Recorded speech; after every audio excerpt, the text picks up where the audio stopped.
ಕರ್ನಾಟಕದ ರಾಜಕೀಯ ಬೆಳವಣಿಗೆ. ಇಂಡಿಪೆಂಡೆನ್ಸ್ ಸಂಗ್ರಾಮ್ ನ್ಯೂಸ್ಗೆ ಸ್ವಾಗತ. ಕರ್ನಾಟಕ ರಾಜ್ಯದಲ್ಲಿ ಬಾಗಲಕೋಟೆ ಹಾಗೂ ದಾವಣಗೆರೆ ಉಪಚುನಾವಣೆಯಲ್ಲಿ ಟಿಕೆಟ್ ಬೇಡಿಕೆಗಾಗಿ ಪ್ರಾರಂಭವಾದ ಸಮಾಜ ಮತ್ತು ಪಕ್ಷದ ಆಂತರಿಕ ಗುದ್ದಾಟದಿಂದ ರಾಜಕೀಯ ಬೆಳವಣಿಗೆಯಾಗಿದೆ. ದಾವಣಗೆರೆ ಶಾಮನೂರ್ ಶಿವಶಂಕರಪ್ಪ ಮರಣ ಹೊಂದಿದ ಕಾರಣ ದಕ್ಷಿಣ ವಿಧಾನಸಭಾ ಕ್ಷೇತ್ರದಲ್ಲಿ ಉಪಚುನಾವಣೆ ಜರುಗಿತು. ದಕ್ಷಿಣ ವಿಧಾನಸಭಾ ಕ್ಷೇತ್ರದಲ್ಲಿ ಅತಿ ಹೆಚ್ಚು ಅಹಿಂದ್ ವರ್ಗದ ಮತದಾರರು ಹೆಚ್ಚಾಗಿ ಇದ್ದು, ಇದರ ಕಾರಣದಿಂದಾಗಿ ಅಲ್ಪಸಂಖ್ಯಾತರ ಮುಸ್ಲಿಂ ಸಮುದಾಯದ ಕಾಂಗ್ರೆಸ್ ಕಾರ್ಯಕರ್ತರಿಗೆ ಟಿಕೆಟ್ ನೀಡುವಂತೆ ಕಾಂಗ್ರೆಸ್ ಅಧ್ಯಕ್ಷರಿಗೆ ಮತ್ತು ಮುಖ್ಯಮಂತ್ರಿರವರಿಗೆ ಕರ್ನಾಟಕ ಉಸ್ತುವಾರಿ ಸುರ್ಜಿವಾಲಾ ಸೇರಿದಂತೆ ಅನೇಕ ನಾಯಕರಿಗೆ ಟಿಕೆಟ್ ಕೊಡುವಂತೆ ಕೇಳಿಕೊಳ್ಳಲಾಗಿತ್ತು. ಮುಸ್ಲಿಂ ಸಮಾಜದ ಬೇಡಿಕೆಯನ್ನ ಕಡೆಗಣಿಸಿ ಶಾಮನೂರ್ ಕುಟುಂಬದ 27 ವರ್ಷದ ಯುವಕನಿಗೆ ಟಿಕೆಟ್ ನೀಡಿ ಕಾಂಗ್ರೆಸ್ ಕಾರ್ಯಕರ್ತರಲ್ಲಿ ಗೊಂದಲ ಮೂಡಿಸಿದ ಪರಿಣಾಮವಾಗಿ ಹಲವಾರು ಮುಸ್ಲಿಂ ಸಮುದಾಯದ ಕಾಂಗ್ರೆಸ್ ಕಾರ್ಯಕರ್ತರು ಪಕ್ಷೇತರ ಅಭ್ಯರ್ಥಿಗಳಾಗಿ ಮತ್ತು ಎಸ್ಡಿಪಿಐ ಅಭ್ಯರ್ಥಿಗಳು ಕಣದಲ್ಲಿ ಉಳಿದರು. ಮತದಾನ ನಡೆದ ನಂತರ ಕಾಂಗ್ರೆಸ್ ಲೆಕ್ಕಾಚಾರವು ಕೆಳಬುಡ ಮಾಡಿತು. ತಪ್ಪಾಗಿ ಅರ್ಥ ಮಾಡಿಕೊಂಡ ಮುಸ್ಲಿಂ ಶಾಸಕರ ನಡುವೆ ಜಗಳವನ್ನ ಎತ್ತಿಕಟ್ಟುವ ಕುತಂತ್ರ ನೀತಿಯಿಂದಾಗಿ ಅಲ್ಪಸಂಖ್ಯಾತರ ಘಟಕ ರಾಜ್ಯ ಅಧ್ಯಕ್ಷರಾದ ಅಬ್ದುಲ್ ಜಬ್ಬಾರ್ ರಾಜೀನಾಮೆ ನೀಡಿದ್ರು. ನಂತರ ಸಿಎಂ ಆಪ್ತ ಕಾರ್ಯದರ್ಶಿ ನಸೀರ್ ಅಹಮದ್ ರವರನ್ನ ವಜಾಗೊಳಿಸಿದ್ದು ಇಡೀ ಮುಸ್ಲಿಂ ಸಮಾಜದಲ್ಲಿ ಕುತೂಹಲ, ರಾಜಕೀಯ ಬೆಳವಣಿಗೆಗೆ, ಚರ್ಚೆಗೆ, ಹೋರಾಟ ಪ್ರಾರಂಭವಾಗಲು ಕಾರಣವಾಗಿದೆ. ಒಟ್ಟಾರೆ ಸಿದ್ದು ಬಣದ ನಾಯಕರನ್ನ ಉಚ್ಚಾಟನೆ ಮಾಡುವುದರ ಮೂಲಕ ಡಿಕೆ ಶಿವಕುಮಾರ್ ಸೇಡು ತೀರಿಸಿಕೊಳ್ಳುತ್ತಿದ್ದಾರೆ ಎಂದು ಕಾಂಗ್ರೆಸ್ನಲ್ಲಿ ಗುಸುಗುಸು ಮಾತು ಕೇಳಿಬರುತ್ತಿದೆ. ಧಾರವಾಡದ ವಿವಿಧ ಸಂಘಟನೆಯ ಮುಖಂಡರುಗಳಾದ ಎಸ್ಎಂ ರೋನ್, ಎಸ್ ಸಂಗನ್ಮುಲ್ಲಾ, ಲಕ್ಷ್ಮಣ್ ಬಕ್ಕಾಯಿ, ಮುಸ್ತಾಕ್ ಅಹಮದ್ ಹಾವೇರ್ಪೇಟ್, ಮೊಹಮ್ಮದ್ ಸಾದಿಕ್ ಅತ್ತಾರ್, ಉಮರ್ ಫಾರೂಕ್ ಇನಾಮ್ದಾರ್ ಇವರುಗಳು ಏನ್ ಹೇಳ್ತಾರೆ ನೋಡೋಣ ಬನ್ನಿ. ದಾವಣಗೆರೆ ಬೈ ಎಲೆಕ್ಷನ್ ಆಗಿದ್ದರಿಂದ ಅದರಲ್ಲಿ ಕೆಲವೊಂದು ಗೊಂದಲಗಳು ಇದಾವೆ. ಆ ಗೊಂದಲಗಳಿಂದ ಸಮಾಜಕ್ಕೆ ಹಾಗೂ ಅಹಿಂದ ವರ್ಗಕ್ಕೆ ಒಂದು ಧಕ್ಕೆ ಬರುವ ಕೆಲಸವನ್ನು ಆಗಿದೆ. ಅದಕ್ಕೆ ಗೋಬಿಯನ್ನು ನಮ್ಮ ಸಮಾಜದ ಮೇಲೆ ಕೂಡಿಸ್ತಾ ಇದ್ದಾರೆ, ನಮ್ಮ ಸಮಾಜದ ಮುಖಂಡರ ಮೇಲೆ ಕೂಡಿಸ್ತಾ ಇದ್ದಾರೆ. ಅದಕ್ಕೋಸ್ಕರ ನಾವು ಅಹಿಂದ ನಾಯಕರಾದ ನಮ್ಮ ಲಕ್ಷ್ಮಣ ಬಕಾಯಿ ಸಾಹೇಬರಿಗೆ ನಾನು ಕೇಳ್ಕೊಳ್ತೇನೆ ಈ ಪ್ರೆಸ್ ಮೀಟ್ ಮುಂದುವರಿಸ್ಬೇಕಂತೇಳಿ. ಸನ್ಮಾನ್ಯರೇ, ಇತ್ತೀಚಿನ ದಾವಣಗೆರೆ ಚುನಾವಣೆಯಾದಂಥ ಕೆಲವು ಭಿನ್ನಾಭಿಪ್ರಾಯ, ಕೆಲವು ಆರೋಪ ಪ್ರತ್ಯಾರೋಪ ಮತ್ತು ಇತ್ತೀಚಿನ ತೀರ್ಮಾನಗಳನ್ನು ನೋಡಿದರೆ ದೇಶದಲ್ಲಿ ಅತ್ಯಂತ ಹಿರಿಯ ಮತ್ತು ಅನುಭವಿ ಪಕ್ಷ ಏನು ನ್ಯಾಷನಲ್ ಇಂಡಿಯನ್ ಕಾಂಗ್ರೆಸ್ ಪಾರ್ಟಿ ಇತ್ತಲ್ಲ, ಅದರ ಮೂಲದಿಂದನೂ ಹೇಳ್ತಾ ಬಂದು ಇವತ್ತಿಗೂ ಹೇಳ್ತದೆ, ಏನು ನಮ್ಮ ಪಕ್ಷ SC ST OBC ಅಲ್ಪಸಂಖ್ಯಾತರು ಮತ್ತು ಬಡವರ ಪರವಾಗಿರ್ತಕ್ಕಂಥ ಪಕ್ಷ, ಎಲ್ಲರನ್ನು ಕರೆದುಕೊಂಡು ಹೋಗ್ತಕ್ಕಂಥ ಪಕ್ಷ. ಆ ಕಾರಣಕ್ಕಾಗಿ ನಮಗ ಒಂದು ನೈತಿಕ ಹೊಣೆಗಾರಿಕೆ ಇದೆ ಅಥವಾ ಸಿದ್ಧಾಂತ ಇದೆ ಅಂತ ಹೇಳ್ತಾರೆ. ಅವ್ರು ಒಪ್ಕೊಳ್ಳೋಣ. ಒಂದು ಹಂತದವರೆಗೂ ಅದು ಸರಿಯಾಗಿ ನಡ್ಕೊಂಡು ಬತ್ತು. ಅದರ ಪ್ರಣಾಳಿಕೆ, ಅದರ ತತ್ವ ಸಿದ್ಧಾಂತ, ಅದರ ವೈಚಾರಿಕ ನೆರವು. ಬಟ್ ಇತ್ತೀಚಿನ ಕೆಲವು ಸಂದರ್ಭದಲ್ಲಿ ಏನು ಆಕ್ಸಿಡೆಂಟಲ್ ಅಂತಾರಲ್ಲ, ಈ ಆಲ್ ಆಫ್ ಸಡನ್ ಕೆಲವು ವ್ಯಕ್ತಿಗಳು ನಿಧನರಾದಾಗ ಅಲ್ಲಿ ಬೈ ಎಲೆಕ್ಷನ್ ನಡೆಸಿ ಬಂದಾಗ ಇವರು ಒಂದು ವ್ಯವಸ್ಥಿತವಾಗಿ ಒಂದು ಪೂರ್ವ ಸಭೆ ಮಾಡಬೇಕಾಗಿತ್ತು. ಅಲ್ಲಿ ಎಲ್ಲೋ ಒಂದು ಸ್ವಲ್ಪ ಇವರು ತಪ್ಪಿದ್ರು ಅಂತ ಕಾಣುತ್ತೆ. ತಪ್ಪಿ ಮಾಡಿದ್ರು ಅಥವಾ ರಾಂಗ್ ಡಿಸಿಷನ್ ತೊಗೊಂಡ್ರು, ಆಯ್ತು. ಅವಾಗ ತೊಗೊಂಡಾಗಲೇ ಕ್ಲಿಯರ್ ಮಾಡಬೇಕಾಗಿತ್ತು. ಅವ್ರು ಹೇಳ್ತಾರೆ, ಈಗ ನಮ್ಮ ಪಕ್ಷದ ಪ್ರಕಾರ ಯಾರು ವಿಧಾನಸಭೆ ಸಹ ತೀರ್ಕೊಂಡಿರ್ತಾರಲ್ಲ ಅನುಕಂಪದ ಅದ್ರ ಮೇಲೆ ಅವ್ರ ಫ್ಯಾಮಿಲಿಗೆ ಕೊಡ್ಬೇಕು ನಮ್ಮ ಸಿದ್ಧಾಂತ ಇದೆ. ಆಗಾಗ ಅವ್ರಿಗೆ ಕೊಟ್ಟಿದ್ದು ಒಪ್ಕೋತೀವಿ, ಎಸ್ ಒಪ್ಕೊಳ್ಳಿ, ತೊಂದರೆ ಏನಿಲ್ಲ. ಅದನ್ನ ನೀವು ಅದೇ ಸ್ಥಾನದಾಗ ಬಂದು ಎಲ್ಲರನ್ನ ವಿಶ್ವಾಸ ತಗೊಂಡು ನಮ್ಮ ಪಕ್ಷ ಸಿದ್ಧಾಂತ ಪ್ರಕಾರ ನಾವು ಅನುಕಂಪದ ಆಧಾರದಲ್ಲಿ ಆ ಕುಟುಂಬ ಸದಸ್ಯ ಕೊಡ್ತಾ ಇದ್ದೀವಿ, ದಯವಿಟ್ಟು ಎಲ್ಲರೂ ಸಹಕರಿಸ್ಕೊಂತ ಹೇಳಿದ್ರೆ ಎಲ್ಲರದ್ದು ಮನುಷ್ಯನಾಗ ಕ್ಲಿಯರ್ ಆಗ್ತದೆ. ಇನ್ನು ಎರಡನೇದು, ಪಕ್ಷದಾಗಿರ್ತಕ್ಕಂಥವ್ರು ಸುಮಾರು ದಿವಸ ದುಡ್ದಕ್ಕಂಥವ್ರು ಸಮುದಾಯಗಳು ವ್ಯಕ್ತಿಗಳು ನಮ್ಗೆ ಟಿಕೆಟ್ ಕೊಡ್ರಿ, ನಮ್ಮ ಸ್ಪರ್ಧಾರ್ಥಿಗಳು ಕೇಳ್ತಕ್ಕಂಥದ್ದು ಸಹಜ, ತಪ್ಪೇನಲ್ಲ. ಬಟ್ ಅವ್ರಿಗೆ ಪ್ರಾಪರ್ ಕನ್ವಿನ್ಸ್ ಮಾಡಿ ಅವ್ರನ್ನೂ ವಿಶ್ವಾಸ ತಗೋಬೇಕು. ಈಗ ಅಲ್ಲಿ ಪೈಲ್ವಾನ್ ಮಾಡಿದ್ರಲ್ಲ, ಪೈಲ್ವಾನ್ ಅವ್ರ ವಿರುದ್ಧ ಕಂಟೆಸ್ಟ್ ಮಾಡಿದ್ರು, ನಾಮಿನೇಷನ್ ಮಾಡಿದ್ರು, ಕೊನೆಗೆ CM ಕಳ್ಸಿದ ಮೇಲೆ ಅವರೇ ಬಂದು ಹೋರಾಟ ತಕೊಂಡು ಸಪೋರ್ಟ್ ಮಾಡಿ ಎಲೆಕ್ಷನ್ ಮುಗಿಸ್ಬಿಟ್ರು. ಅದು ರಿಯಲ್ ಸಿಸ್ಟಮ್. ಸೊ ಹಿಂಗೆ ಮಾಡಕ್ ಅವಕಾಶ ಇದ್ರು ಕೂಡ ಎಲ್ಲೋ ಕಾಂಗ್ರೆಸ್ ಒಂದು ಹೆಜ್ಜೆ ಇಲ್ಲಿ ಹಿಂದಿಟ್ಟಂಗಾಯ್ತು. ಮೂರನೇದು, ಚುನಾವಣೆ ಆಯ್ತು, ಏನೇನಕ್ಕೆ ಯಾರು ಏನೇನು ಮಾಡೋದು ಅಂತ ಹೇಳ್ಬಿಟ್ಟು ಕೆಲವೊಬ್ರು ನೀವು ಆಕ್ಷನ್ ತಗೊಂಡ್ರಿ, ಕೆಲವ್ರು ರಾಜೀನಾಮೆ ಕೊಡ್ಸಿದ್ರಿ, ಏನೇನೋ ಮಾಡಿದ್ರಿ. ಅದನ್ನು ಮಾಡಬೇಕಾದ್ರೂ ಕೂಡ ನೀವು ಹೆಂಗೂ ವಾರಕ್ಕೊಂದ್ಸಲ ಕ್ಯಾಬಿನೆಟ್ ಮೀಟಿಂಗ್ ಕೊಡ್ತೀರಿ, ಪಾರ್ಟಿ ಮೀಟಿಂಗ್ ಕರಿತೀರಿ, ಪಕ್ಷದ ಅಧ್ಯಕ್ಷರಿದ್ದಾರ, ಪದಾಧಿಕಾರಿದಾರ, ಅಲ್ಲಿ ಒಂದು ಚರ್ಚೆ ಮಾಡ್ಬೇಕಾಗಿತ್ತು. ದಾವಣಗೆರೆ ಚುನಾವಣೆಯೊಳಗ ಇಂಥವೆಲ್ಲೂ ಅನಾಹುತಗಳಾಗ್ಬಿಟ್ಟು ಇಂಥವ್ರು ಪಕ್ಷಕ್ಕೆ ವಿರೋಧವಾಗಿ ಚಟುವಟಿಕೆ ನಡೆಸಿದ್ರು ಅಥವಾ ಪಕ್ಷದ ಹೈಕಮಾಂಡ್ ಮಾತು ಕೇಳೋದಕ್ಕೆ ಏನು ಅದ್ರ ಬಗ್ಗೆ ಸ್ವತಃ ಅವ್ರ ಕ್ಯಾಂಡಿಡೇಟ್ಗಳನ್ನ ಕರೆದು ಹಿರಿಯ ಮುಖಂಡ ಮಧ್ಯೆ ಇಟ್ಕೊಂಡು ಒಂದು ಪೂರ್ವಾಚರಣೆ ಸಭೆ ಏನಾದ್ರು ಮಾಡಿದ್ರೆ, ತಪ್ಪು ತಿದ್ದುಕೊಳ್ಳೋಕೆ ಅವಕಾಶ ಕೊಟ್ಟಿದ್ರೆ ಅಥವಾ ಅವ್ರಿಗೆ ಒಂದು ಎಚ್ಚರಿಕೆ ಕೊಟ್ಟಿದ್ರೆ ಒಂದು ಒಳ್ಳೆ ಸಿಸ್ಟಮ್ ಆಗ್ತಿತ್ತು. ಅಡ್ಡಿ ಇಲ್ಪ, ನಮ್ಮ ಪಕ್ಷದವರು ಯಾರನ್ನೂ ಕಡೆಗಣಿಸಾಗಿಲ್ಲ.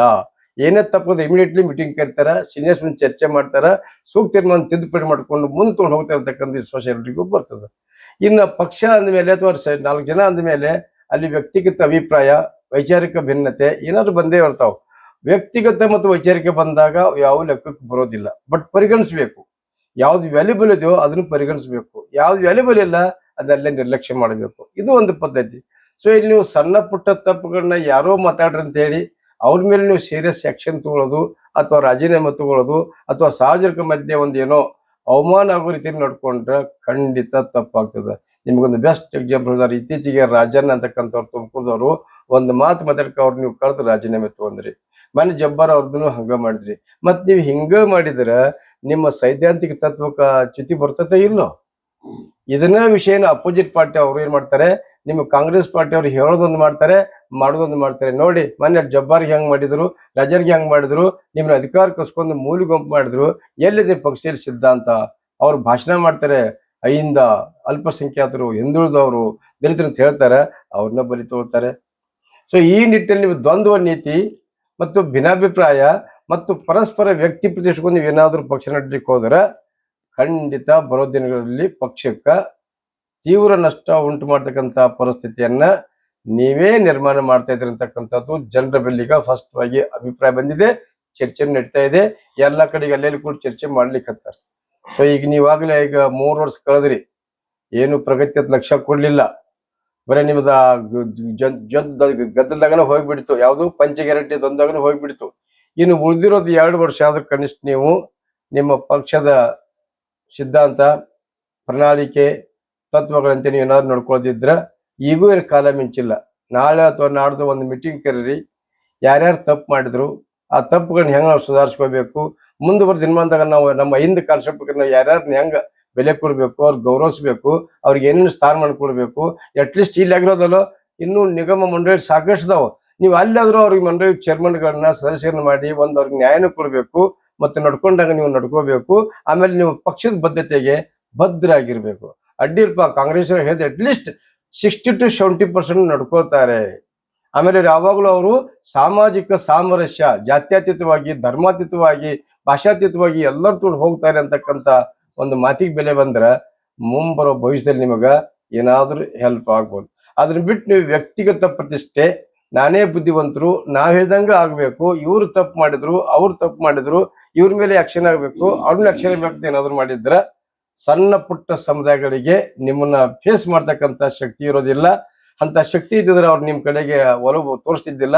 ಅವ್ರಿಗೆ ಶಕ್ತಿ ಇಲ್ಲ ಅಂತೇಳಿ ಸಾಮಾಜಿಕವಾಗಿ ಅವ್ರು ಅಬಲರಿದ್ರಿಂದ, ದುರ್ಬಲರಿಂದ ದೊಡ್ಡ ದೊಡ್ಡ ಪಕ್ಷಗಳ ಜೊತೆಗೆ ಅವ್ರು ಬಂದಿರ್ತಾರೆ. ಅಂದ್ಮೇಲೆ ದೊಡ್ಡ ಸ್ಥಾನದಾಗಿರೋರು, ಹಿರಿಯ ಮುಖಂಡರು, ಹೈಕಮಾಂಡ್ ಇರ್ತಕ್ಕಂಥವ್ರು ಎಲ್ಲ ಇಂಥ ವಿಚಾರಗಳನ್ನ ಬಹಳ ಚಂದಾಗಿ ಅನಾಲಿಸಿಸ್ ಮಾಡಬೇಕು, ಸರಿದೂಸ್ಕೋಬೇಕು, ವಿಮರ್ಶೆ ಮಾಡಿ ನಿಮ್ಮ ಒಳಗನ ಪಕ್ಷದ ಶಿಸ್ತುಬದ್ಧಿನ ಒಳಗನ ಒಂದು ತೀರ್ಮಾನ ಮಾಡಿ ಆ ಒಂದು ತೀರ್ಮಾನ ತಗೊಂಡ ಪ್ರಕಾರ ನಾವೆಲ್ಲರೂ ತಪ್ಪುಗಳನ್ನು ಸುಧಾರಿಸ್ಕೊಂಡು ಮುಂದೆ ಹೋಗೋಣ ಅಂತಕ್ಕಂಥ ವಿಚಾರವನ್ನ ನೀವೆಲ್ಲರಿಗೂ ವ್ಯಕ್ತಪಡಿಸಿ ಎಲ್ಲರೂ ವಿಶ್ವಾಸ ತಗೊಂಡು ನೀವೇನಾದ್ರೂ ಹೆಜ್ಜೆ ಮುಂದಿಟ್ರೆ ಖಂಡಿತ ನಿಮ್ಮ ಮಾತು, ನಿಮ್ಮ ತತ್ವ, ನಿಮ್ಮ ನಡೆ, ನಿಮ್ಮ ಮುನ್ನಡೆಗೆ ಒಂದು ಅರ್ಥ ಬರ್ತದೆ, ಗೌರವ ಸಿಗ್ತದೆ, ಜನನು ಒಪ್ಕೊಳ್ತಾರೆ.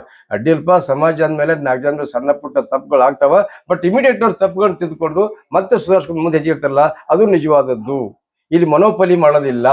ಯಾರನ್ನ ಉದ್ದೇಶಪೂರ್ವಕ ಅವಮಾನ ಮಾಡೋದಾಗ್ಲಿ, ನಿರ್ಲಕ್ಷ್ಯ ಮಾಡೋದಾಗ್ಲಿ ಅಥವಾ ನಿರ್ಲಕ್ಷ್ಯ ತೋಡಿ ಅವ್ರನ್ನ ಡ್ಯಾಮೇಜ್ ಮಾಡೋದಿಲ್ಲ. ಏನೋ ಬೈ ಓವರ್ ಸೈಟ್ ಮಿಸ್ಟೇಕ್ ಆಗಿರ್ಬೋದು ಅಥವಾ ಇಲೆಕ್ಷನ್ ಸಂದರ್ಭದಲ್ಲಿ ಟೆನ್ಷನ್ ಒಳಗ ಸಣ್ಣ ಪುಟ್ಟ ಪ್ರಮಾದಗಳು ತಪ್ಪಿರ್ಬೋದು ಅಂತಕ್ಕಂಥ ವಿಚಾರಕ್ಕೆ ಬಂದ್ರೆ ಯಾರೂ ಕೂಡ ನಿಮ್ಮ ಈ ಆರೋಪ ಪ್ರತ್ಯಾರೋಪಗಳನ್ನ ಭಿನ್ನಾಪಗಳನ್ನ ಗಂಭೀರವಾಗಿ ತಗೋದಿಲ್ಲ.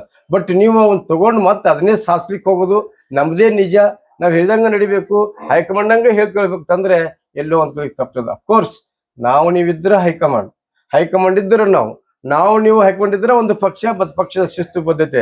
ನಿಮ್ಗೆ ಹೇಳೋದೊಂದು ಮಾಡೋದೊಂದು, ಹೈಕಮಾಂಡ್ ಮತ್ತು ಇದು ಸ್ಟೇಟ್ ನಿಮ್ಮಲ್ಲಿ ಒಂದು ಕೋಆರ್ಡಿನೇಷನ್ ಇಲ್ಲ ಅಂತಂದ್ರೆ ನೀವು ವ್ಯಕ್ತಿಗತ ವಿಚಾರ ಸರಿಸ್ಬಿಟ್ರೆ ಜನ ನಿಮ್ಮನ್ನ ಎಲ್ಲಾ ಹೆಂಗಲ್ದಾಗ ಅಬ್ಸರ್ವ್ ಮಾಡ್ತಾರೆ. ಓಹೋ, ಇಲ್ಲೂ ಕೂಡ ಇಂಡೈರೆಕ್ಟ್ಲಿ ಏನೋ ಕ್ಯಾಪಿಟಲಿಸಮ್ ಮತ್ತು ಏನದು ಡಿಕ್ಟೇಟರ್ಶಿಪ್ ಅಥವಾ ಬಹುಸಂಖ್ಯಾತರ ಕೈ ಯಾವತ್ತು ಮೇಲಾಗ್ತದೆ ಅಂತಕ್ಕಂಥದ್ದು ಏನಾದ್ರು ಜನರಿಗೆ ಸಂಶಯ ಬಂದ್ರೆ ನಾಳೆ ಪಕ್ಷದಲ್ಲಿ ಏನು ದ್ವಂದ್ವ ದಾರಿಗಳು ಹುಟ್ಟುಕೊಂಡು ದಿಕ್ಕನ್ನ ಬದಲಿಸ್ಕೊಂಡು ಪಕ್ಷದ ಸಂಘಟನೆಗೆ ಎಲ್ಲಿ ಹೊರತಾಕೊಳ್ತಾರೋ ಅಂತಕ್ಕಂಥ ಎಚ್ಚರಿಕೆ ಬಗ್ಗೆ ನಿಮಗ ಗಮನ ಇರಬೇಕು. ನಮ್ಮ ಉದ್ದೇಶ ಇಷ್ಟೇ, ಅತ್ಯಂತ ದೇಶದಲ್ಲಿ ಹಿರಿಯ ಪಕ್ಷ ಮತ್ತು ಬಂಡವಾಳಶಾಹಿಗಳ ಪಕ್ಷ ಮತ್ತು ಬುದ್ಧಿವಂತರ ಪಕ್ಷದ ಏನು ಕರ್ಸ್ಕೊಂಡಿರಲ್ಲ ಅದನ್ನ ಮುಂದುವರ್ಸ್ಕೊಂಡು ಹೋಗೋದಾದ್ರೆ ನೀವ್ ಏನೇ ಮಾಡ್ರಿ, ಏನೇ ತೀರ್ಮಾನ ತಗೊಳ್ರಿ, ಒಂದು ಪೂರ್ವ ಸಭೆ ಮಾಡ್ರಿ, ಎಲ್ಲ ಅಭಿಪ್ರಾಯ ಗೌರವಿಸ್ರಿ, ಒಳ್ಳೆ ಅಭಿಪ್ರಾಯಗಳನ್ನ ಕ್ರೋಢೀಕರಿಸಿ ಒಂದು ಸೂಕ್ತ ನಿರ್ಮಾಣ ತಗೊಂಡು ನಿಮ್ಮ ಬದ್ಧತೆ ಗಡ್ಕೋಬೇಕು ಅನ್ನೋದೇ ನಂದು ಸ್ಪಷ್ಟವಾದ ನಿಲುವು. ಅಭಿಪ್ರಾಯ ಅಲ್ಲ, ಅಭಿಪ್ರಾಯ ಬೇರೆ, ನಿಲುವು ಬೇರೆ. ಅಭಿಪ್ರಾಯ ಅಂದ್ರೆ ನೀವು ಅಭಿಪ್ರಾಯ ತಗೋಬಹುದು ಬಿಡ್ಬೋದು, ಬಟ್ ನಿಲುವು ತಂದ್ರೆ ಹೀಗೆ ಆಗಬೇಕು, based on guidelines, based on principles, based on directions ಅಲ್ಲ, ಹಿಂಗೆ ಆಗ್ಬೇಕು ಅನ್ನೋದೇ ನಂದು ಸ್ಪಷ್ಟವಾದ ನಿಲುವು. ಲಕ್ಷ್ಮಣ ಬಕ್ಕಾಯಿ, ಅಧ್ಯಕ್ಷರು, ಕಿತ್ತೂರು ಕರ್ನಾಟಕ ಹೋರಾಟ ಸಮಿತಿ. ಜೈ ಭೀಮ್, ಜೈ ಭಾರತ್. ಈಗಾಗಲೇ ನಮ್ಮ ಸಹೋದರರಾದ ಲಕ್ಷ್ಮಣ ಬಕ್ಕಾಯಿಗಳು ಬಹಳಷ್ಟು ನಿಮ್ಗೆ ವಿಸ್ತಾರವಾಗಿ ಮಾಧ್ಯಮದವರು ಹೇಳಿದ್ದಾರೆ. ನಾನು ಸಂಕ್ಷಿಪ್ತವಾಗಿ ಕೆಲವೊಂದು ವಿಷಯಗಳನ್ನು ಹೇಳಕ್ಕೆ ಇಚ್ಛಪಡ್ತೇನೆ. ದಾವಣಗೆರೆ ವಿಷಯದಲ್ಲಿ ಹೇಳಬೇಕಂದ್ರೆ, ಸನ್ಮಾನ್ಯ ದಿವಂಗತ ಶಾಮನೂರು ಶಿವರಂಗಪ್ಪ ಅಪ್ಪಾಜಿಯವರು ತೀರ್ಕೊಂಡ ನಂತರ ಇದು ಗೊಂದಲವನ್ನು ಉಂಟಾಯಿತು. ಬಾಯ್ ಎಲೆಕ್ಷನ್ ಮುಂದೆ ಬಂತು. ಬಾಯ್ ಎಲೆಕ್ಷನ್ ಮುಂದೆ ಬಂದ ನಂತರ ನಮ್ಮ ಹುಬ್ಬಳ್ಳಿಗೆ ಸಚಿವರಾದ ಬಿಜೆಡ್ ಜಮೀರ್ ಅಹಮದ್ ಸಾಹೇಬರು ಬಂದಿದ್ರು. ಅವರು ಬಾಯ್ ರೋಡ್ ಹೋಗುವಾಗ ಅವ್ರಿಗೆ ಆಹ್ವಾನ ಮಾಡಿದರು ದಾವಣಗೆರೆಯದವರು, ಪ್ರಮುಖ ಮುಖಂಡರು. ಅಲ್ಲಿ ಹೋಗಿ ಅವರು ಬೆಟ್ಟ ಆದರು. ಆ ಬೆಟ್ಟ ಆಗೋದಿಂತಲೇ ಸುಮಾರು ಒಂದು 2-3 ಸಾವಿರ ಜನ ಕೂಡಿ, ಸರ್ ಬಾಯ್ ಎಲೆಕ್ಷನ್ ಬರ್ತಾ ಇದೆ, ನೀವು ನಾಯಕರು, ನೀವು ಸಚಿವರು, ನಾವು ಇಲ್ಲಿ ಸುಮಾರು ವರ್ಷಗಳಿಂದ ದುಡ್ತಾ ಬಂದಿದ್ದೀವಿ, ದಾವಣಗೆರೆಗೆ ಅಲ್ಪಸಂಖ್ಯಾತರಿಗೆ ಸೀಟು ಕೊಡಿಸಿ ಅಂಥೇಳಿ ಅವ್ರ ಮುಂದೆ ಅವರು ಪ್ರಸ್ತಾಪವನ್ನು ಇಟ್ಟಿದ್ರು. ಆ ಪ್ರಸ್ತಾಪವನ್ನು ತೆಗೆದುಕೊಂಡು ನಮ್ಮ ಬಿಜೆಡ್ ಜಮೀರ್ ಅಹಮದ್ ಸಾಹೇಬರು ನಮ್ಮ ರಾಜ್ಯಾಧ್ಯಕ್ಷರಾದ ಡಿ ಕೆ ಶಿವಕುಮಾರ್ ಅವರಿಗೆ ಮತ್ತು ಮುಖ್ಯಮಂತ್ರಿಗಳಲ್ಲಿ ಮುಂದಿಟ್ಟರು. ಅದರ ನಂತರ ಎಲ್ಲರೂ ಆ ಬೇಡಿಕೆಗೂ ಬಹಳ ಜೋರಾಗಿ ಪ್ರಾರಂಭವಾಯಿತು. ಅದರಲ್ಲಿ ನಮ್ಮ ಜಬ್ಬಾರ್ ಖಾನ್ MLC ಸಾಹೇಬ್ರು ಇದ್ದಾರಲ್ಲ, ಅವರು ಹೇಳಿದರು, ನಮ್ಮ ಸಮಾಜಕ್ಕೆ ನೀವು ಈ ಸೀಟನ್ನು ಬಿಟ್ಟು ಕೊಡಬೇಕು, ಯಾಕಂದ್ರೆ ಶಾಮನೂರು ಶಿವಶಂಕರಪ್ಪಾಜಿ ಅವರು ನನ್ನ ನಂತರ ಇದು ನಿಮ್ದ ಸೀಟಪ್ಪ, ನೀವು ಮುಂದುವರ್ಸ್ಕೊಂಡು ಹೋಗ್ಬೇಕು ಅಂತ ಹೇಳಿದ್ರು. ಅದು ಮಾತು ಕೊಟ್ಟಿದ್ರು. ಅದ್ ಮಾತ್ರ ಅಂತ ನಡೆಯಲಿಕ್ಕೆ ಅಂತ ಹೇಳಿ ಅವರೆಲ್ಲರೂ ಬೇಡಿಕೆ ಇಟ್ಟಿದ್ರು. ಅದ ತದನಂತರ ಎಲ್ಲರೂ ಹೋಗಿ ಬೆಂಗಳೂರಿನಲ್ಲಿ ಅಧ್ಯಕ್ಷರು ಹಾಗೂ ಮುಖ್ಯಮಂತ್ರಿಗಳು ಮತ್ತು ಉಸ್ತುವಾರಿಯಾದ ರಣದೀಪ್ ಸಿಂಗ್ ಸುರ್ಜೇವಾಲಾ ಸಾಹೇಬರು ಅವರು ಸಹ ಬಂದಿದ್ರು. ನಮ್ಮ ಎಲ್ಲ MLAಗಳು, MLCಗಳು, ಮುಖಂಡರು ಈ ಮೀಟಿಂಗ್ನಲ್ಲಿ ಹಾಜರಿದ್ರು. ಅವ್ರ ಜೊತೆಗಾಗಿ ನಮ್ಮ ಕೆಲವೊಂದು ಮುಲ್ಮಾಗಳು ಅಲ್ಲಿ ಹೋಗಿದ್ರು ಅಂತ ನನಗೆ ಮಾಹಿತಿ ಇದೆ. ಆದರೆ ಆ ಸಮಯದಲ್ಲಿ ಈ ಸೀಟ್ ನಮ್ಮ ಸಮಾಜಕ್ಕೆ ಬಿಟ್ಟು ಕೊಡಲೇಬೇಕು ಅಂಥೇಳಿ ಜಮೀರ್ ಆಗಲಿ ಮತ್ತು ಕೆಲವೊಬ್ಬರು ಆಗಲಿ ಗಟ್ಟಿಯಾಗಿ ಹಿಡ್ಕೊಂಡ್ರು. ರಣದೀಪ್ ಸಿಂಗ್ ಸುರ್ಜೇವಾಲಾ ಜೊತೆಗೆ ಚರ್ಚೆ ಮಾಡಿದ್ರು, ಎಲ್ಲರ ಮುಖಂಡರ ಜೊತೆಗೆ ಚರ್ಚೆ ಮಾಡಿದ್ರು. ಈ ಚರ್ಚೆಯಲ್ಲಿ ಏನಾಯ್ತಂದ್ರೆ, ಇಲ್ಲ ನಮ್ಮ ಪಕ್ಷದ ಒಂದು ನೇಮ್ ಇದೆ, ಯಾರು ಅವ್ರ ಮನೆಯಲ್ಲಿ MLA ಆಗಿರ್ತಾರ, MP ಆಗಿರ್ತಾರ, ಅವ್ರು ಒಂದ್ ವೇಳೆ ಇರುಗೂ ಮುಂಚಿತವಾಗಿ ತೀರ್ಕೊಂಡ್ರೆ ಅವ್ರ ಕುಟುಂಬರಿಗೆ ಒಂದು ಚಾನ್ಸ್ ಕೊಡಬೇಕಂತ ಹೇಳಿ ಅವ್ರು ತೀರ್ಮಾನ ಮಾಡಿದ್ರು. ಆ ತೀರ್ಮಾನ ಎಲ್ಲರೂ ಒಪ್ಕೊಂಡ್ರು. ಆದ್ರೆ ಈ ತೀರ್ಮಾನದ ಬಗ್ಗೆ ಅವ್ರಿಗೆ ಎಲ್ಲರಿಗೂ ನಮ್ಮ ಅನಿಸ್ತದೆ, ನನಗೆ ನಮ್ಮ ಮುಖಂಡರಿಗೆ ಅನುಭವ ಇಲ್ಲ ಅಂತ ಹೇಳಿ.